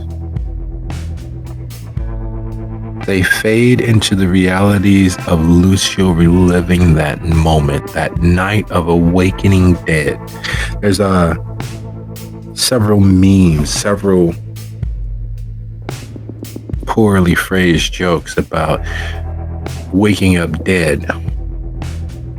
Lucio lived that moment. I mean, he woke up in an actual facility designed and purposed towards divesting the living of their blood. The callous nature in which the humans, the living, breathing, formerly alive humans were kept was a shock to the system. Almost more so than the shock of realizing that he himself wasn't breathing. That night is played over and over in his head several 100,000 times.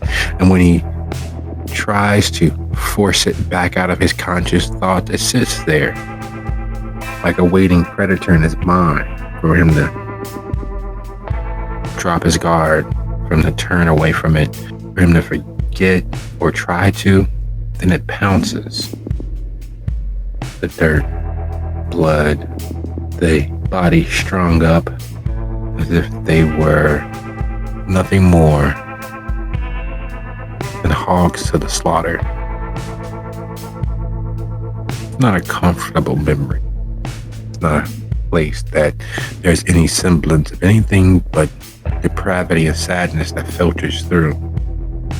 And yet, because of his strength of will and his promise to avenge them as best as he was able, he has been able to move forward to keep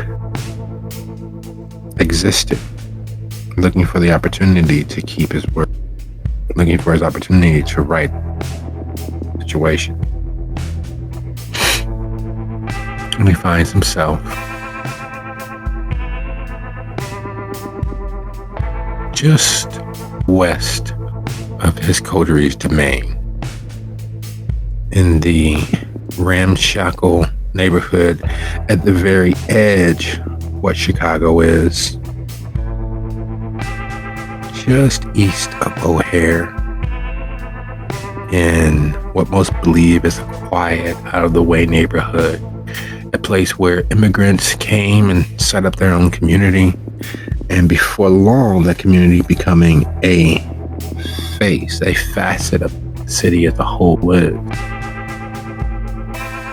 Looking at the tenement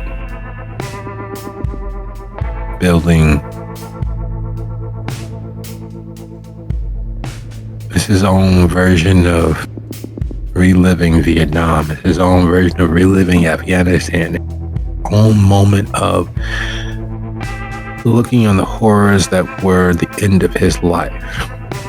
And the boarded up facade, the garbage strewn around the entrance. It's hard to believe that inside that building, in this quiet neighborhood, was such a hellscape. So unbelievable, in fact, that he has a hard time moving forward to try to find a way in.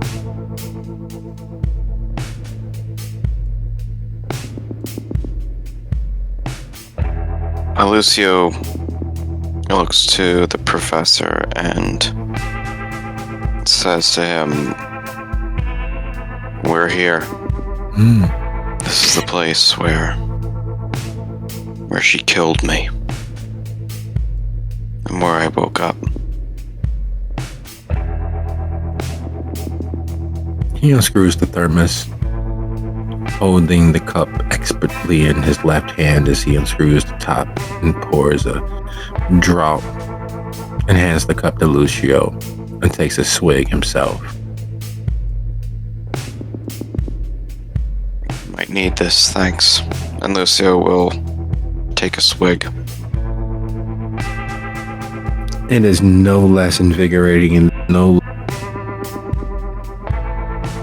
joyful, and yet the dichotomy between the feeling welling up because of the vitae, the blood in his system that he's just imbibed again, and the real memories causes not a giggle fit, but it lightens the burden of all that darkness momentarily.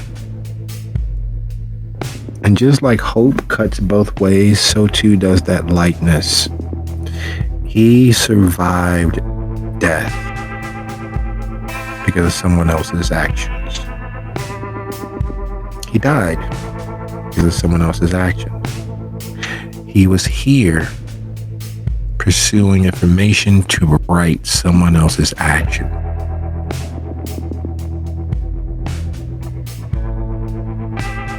Someone else has been a catalyst for a variety of instances and moments. And the question remains and exists there before him.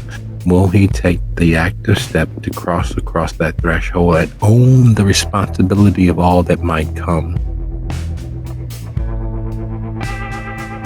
And the professor takes the cup back, screws the lid back on. Well, I suppose there's no time like the present, despite the fact we have the rest of forever. How do you believe we should enter?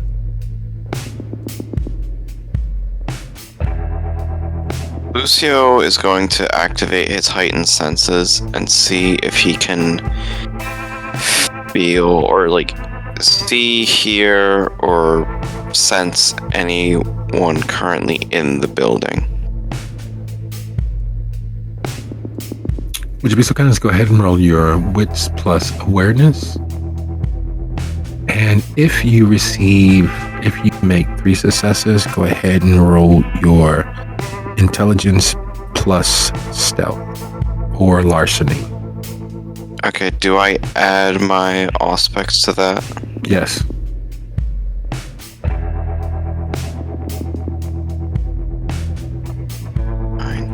Also, what is Lucio's current hunger now? I believe he started at 3 tonight. He's taken 2 droughts. He's at 1, you said? Yes.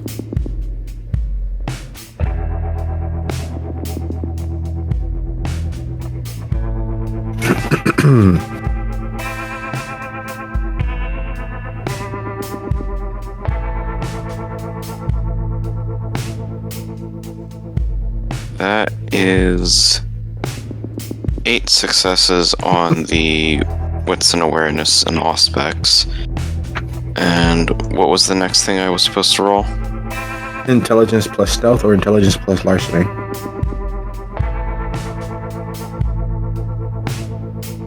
Would a specialty in security analysis apply if I use larceny? Yes. In that case, I will use larceny.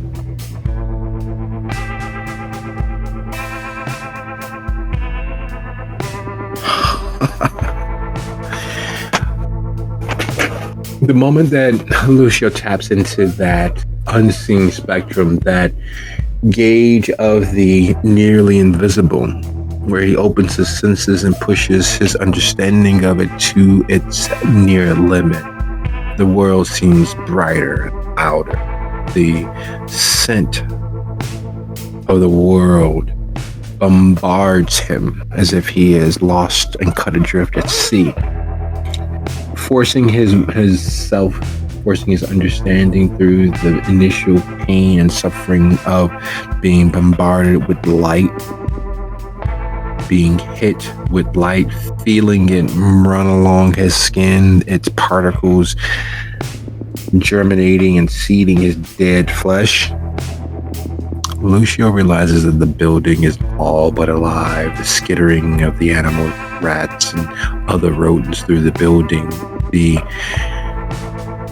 all too loud, low bass hum of a heart beating its last, the concert level rattle of the cars passing by, and the fact that this building, the board, are new, fresh. They're not bright, fresh off the mill floor. They are new. They have not been weathered by the rain or snow or any long-lasting effects of weather patterns. No, these are new. I mean, this is relatively recent. We gauge 3 weeks at the outside. And instinctually, he knows that for such a thing, such a moment, the only way in would be the roof. Because after all, who would go to the roof of an abandoned building except for those who knew that every other entrance would be boarded up? What other person would be skulking around such hidden places except for people like him, people who are not quite part of the ebb and flow of the living world? And the sounds inside, a concert of small noises, last gasp, and the rhythmic sucking of machines designed to divest the living of their very life's blood.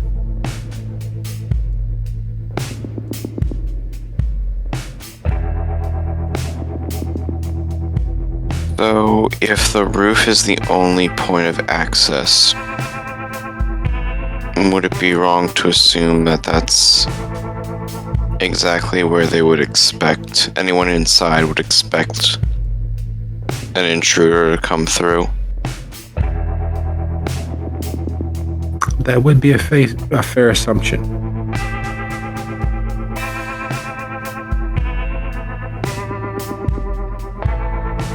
Lucio turns to the professor. They're inside. I can hear them. Those boards are new. If that's the case, the only access would be from the roof, and they would probably expect that. Well, are you going to meet their expectations, or are you going to dash their hopes?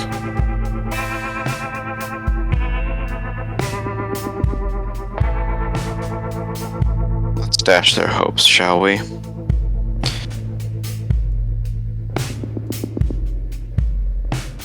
I found that to be the best course of action in such situations as this.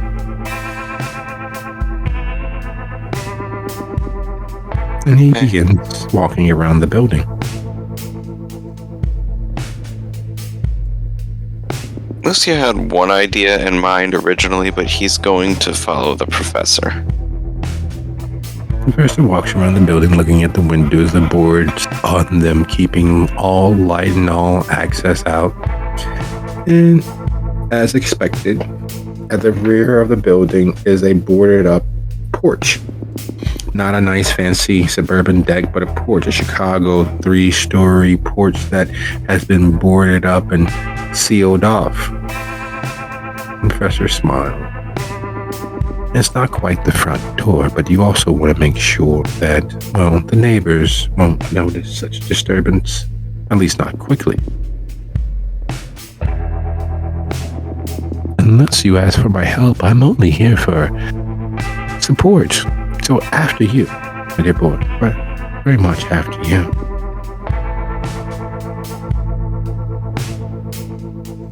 Do you intend to follow me inside? Of course. What sort of support would I be if I allowed you to venture into whatever lies inside on you? Well then, let's try this as delicately as possible. Lucio's first before he touches anything, is going to inspect the outside for any sort of alarms before he tries to see if he can enter through the back. And if he determines that he can't enter quietly, he has the idea of using Tenebrous Avatar to seep in.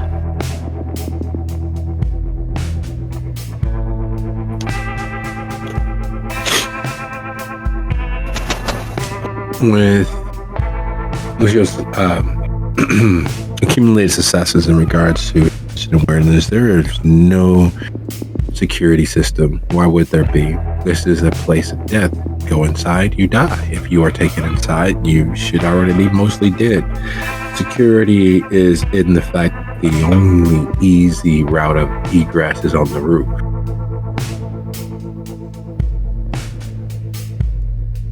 Then he will, as gently as possible, move the board and open the door. Would you be so kind as to go ahead and roll your resolve and survival when moving the... Your target number is 3. Is there any way I can convince you to change survival to stealth? Oh no, you're very stealthy. Your heightened senses in this particular regard would pretty much make you the very definition of silent movement, because everything sounds far louder. Every scent is offensive. Every brief flicker of light is having a deleterious effect of being hit with a flashbang. So Lucio is very, very quiet. However, with his heightened senses aroused, tearing open the boarding releases all of those pent up and kept in scents, the gases of someone's bowel emptying, the very real physical ramifications of the bodies dying, the putrefaction that comes, and it would hit him all at once as he pulls it open, creating a gust of wind as the gases and pressure rush out. Okay. In that case, I will attempt to spend a willpower. I have wasted a willpower. It's never a waste. It is fate saying that this is your moment. This is Lucio's moment to experience the pain of being bombarded with the real emanations of death. He's been near the dead. He exists in the kindred community, so being comfortable with that aspect of death is one thing. Being hit with the chemical effects of the bodies wasting away and their blood being pulled from them, the gases released, is another matter entirely, and is magnified by his heightened senses. This building, this particular facility, has been left unmonitored, or at least uncleaned, in such a period of time as the bodies have had time to begin decomposing. And that scent hitting him all at once causes his empty, mummified stomach to heave several hundred times in spasm, causing a small freeze as he fights the urge to empty his already empty stomach out onto the ground before him. The pain of that more than empty, that negatively emptied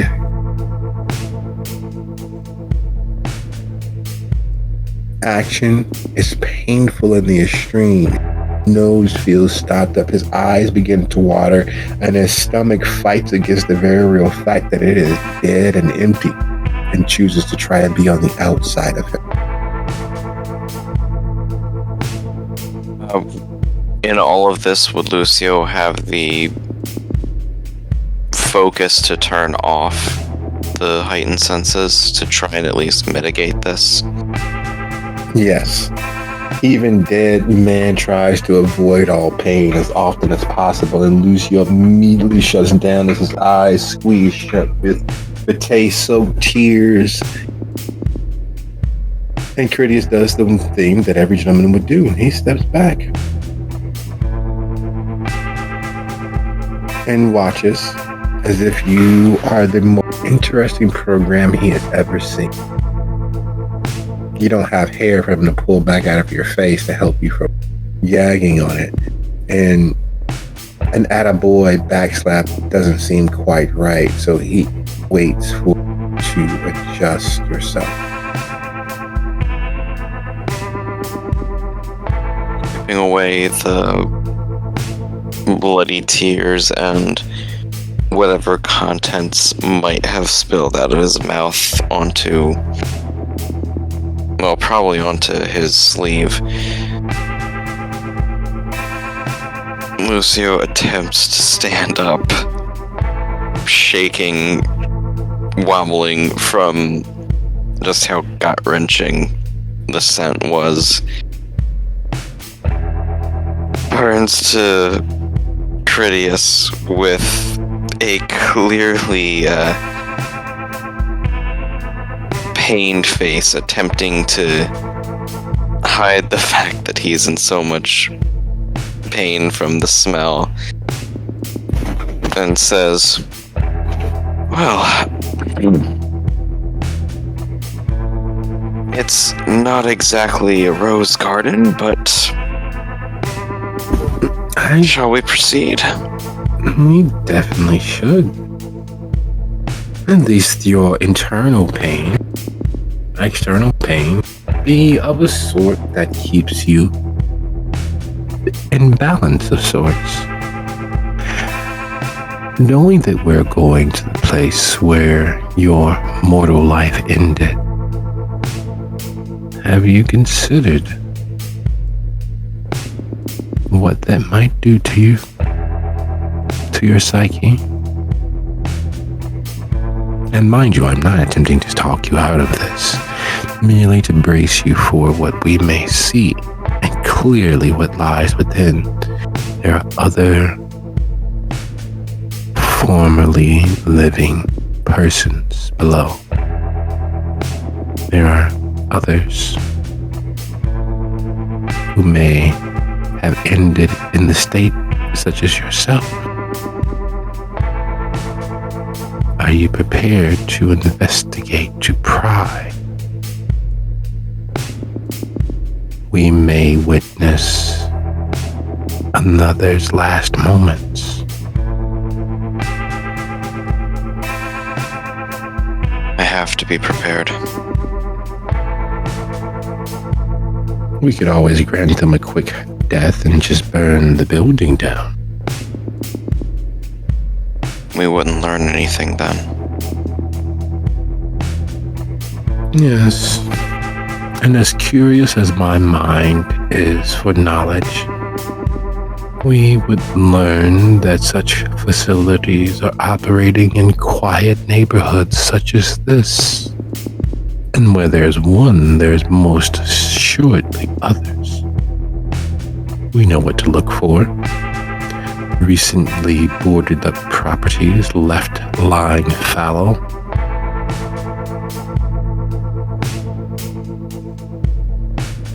Something about this place.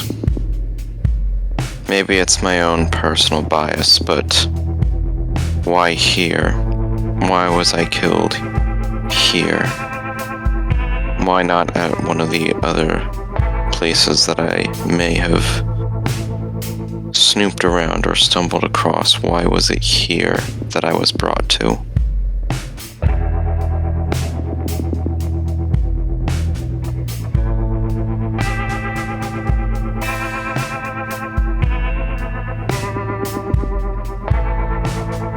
Location.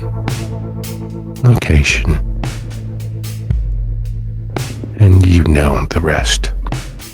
There's an expressway 2 minutes north of us.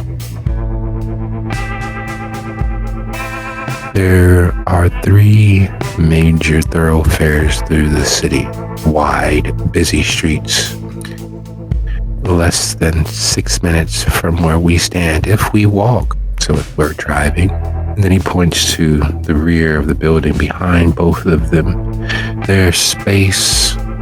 Pull in a relatively mid-sized, large vehicle to load and unload.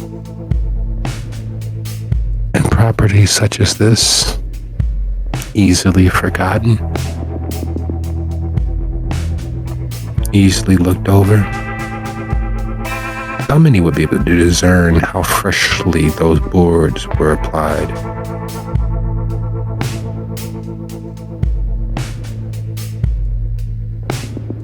Hardly anyone paying attention, or if they're not paying attention. But even with all of that in mind, I have a hunch. And as many years as I've been in the field investigating, sometimes you just have to go on that hunch. It might not lead to anything, but often enough, something important comes up from it. Something valuable. Something that might be the key to solving the mystery. Very well. We'll lead right away. Once more into the breach. At this point, would you be so kind as to go ahead and roll your Resolve plus Investigation or Resolve plus Streetwise as you two explore the fullness of this building, of this location. And while that roll is happening, Hesher, the wood has died down into embers. You've had your moment of speaking with Martin. The night stretches on before you, with there being a very real darkness just there. There's a fear that bringing down the ward, there's a fear that re-erecting the ward without having your coterie nearby, there's a risk inherent, but there's a mental calm that comes from knowing you are setting about correcting, improving, and bettering your standing.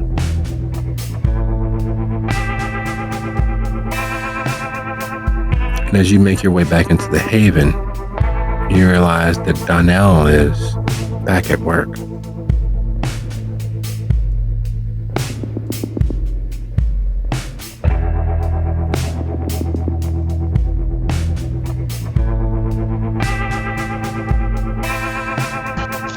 So is this while it's as Yes. hackers and I wanted to go find something else to do, or is this okay? So I have some time before I have to go back and collect the ashes.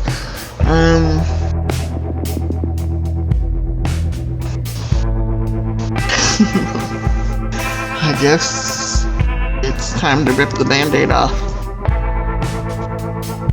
So I walk up to Donnell. Last time we spoke,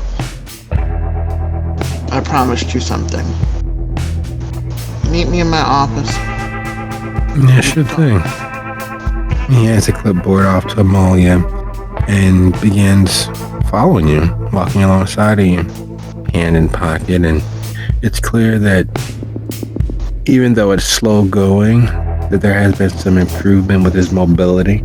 He's not as pained. Seems as if he may be going back to therapy or otherwise exercising his leg to get it back to 100% or as close to it as he can, given his age.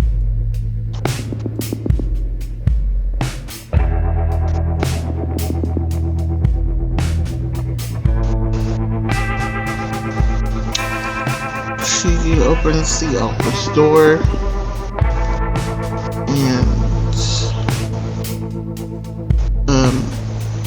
puts gets at sensing and seeing really quick because she wants to make sure that nobody is hiding in the office. Okay. With your peaceful guys, go ahead and roll your wits plus awareness plus aspects.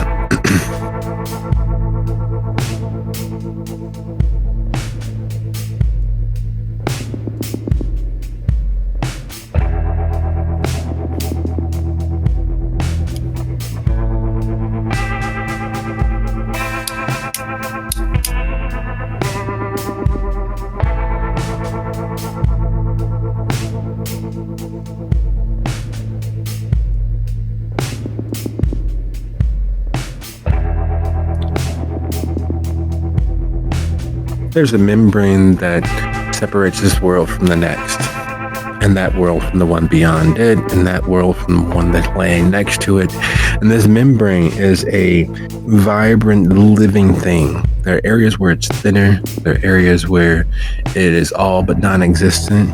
There are areas where it is as porous as a screen door. And then there are areas like the Haven, where it is so thin and so membranous and so fibrous and so open as to be equal and akin to a swinging door made of air at this point, because the energies flowing through the Haven cause all manner of things, truth, to become visible to those who seek it. And the energies of the Haven are so strong that even if it was a thickened membrane, a thickened veil, the other side would be no more than a sneeze away from where you are. Tapping into that acuity, Hesha expects to see the souls, the spirits, and is very, very hopeful that they are in fact alone. And they are. But the worlds opening are near kaleidoscopic, as if there is another movement, another celestial happening in the offing. And the hundreds, if not thousands, of souls and spirits and non-entities that she has witnessed previously are not present. And that, more so than anything else, worries her. So much so that she forgets how her eyes look when she concentrates on the worlds beyond this one. How the cataracts of her damned state make her eyes look very much dead. How the sclera of her eyes darken pale, turning very much corpse-like. And how, without being blushed, the reality of what she is becomes as apparent as the sun at noon.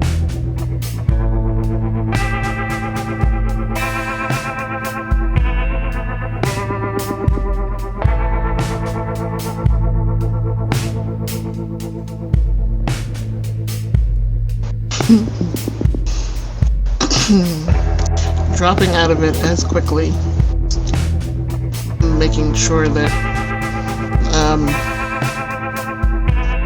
she'll sort out the whole where the ghosts and spirits and stuff have gone later.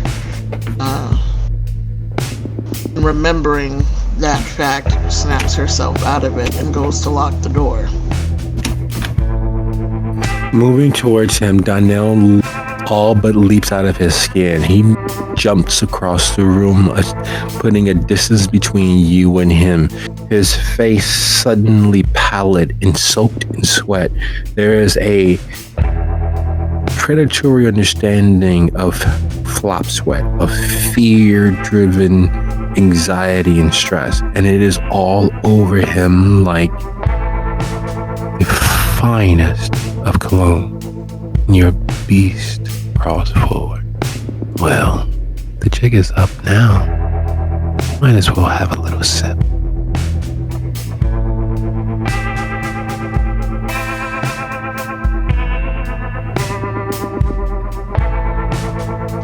very forcefully pushes that thought away. And turning to Donnell again after locking the door, gives him his space. Does not try to corner him or approach him. Looks him very carefully in the face without looking him in the eye because she doesn't want him to be scared again or freak out. He's already kind of gone. Look, you wanted the truth? I told you you wouldn't like it. I told you you probably couldn't handle it. You promised me that you were strong enough to handle it. So it is what it is. How old do I look to you? You were supposed to be a drug dealer, not dead. And he reaches into his jacket. His hands shaky. I wouldn't do whatever you're about to do. Yes. Unfortunately,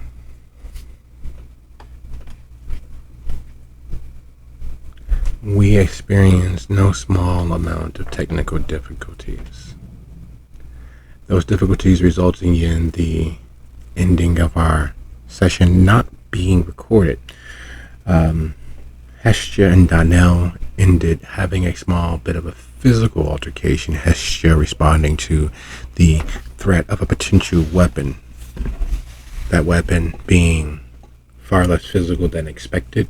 Donnell tossing a picture of her and his father onto the desk, onto the table, expecting that instead of Hestia being the same person, being their child, a long-lost sibling. Dizzy and Vivi arriving at the shelter, and Lucio and Critias confronting a portion of the many predations that come from associating in and around the blood trade. We, as a troop, would like to thank you for your time, and hopefully we'll see you next week. Good night, everybody.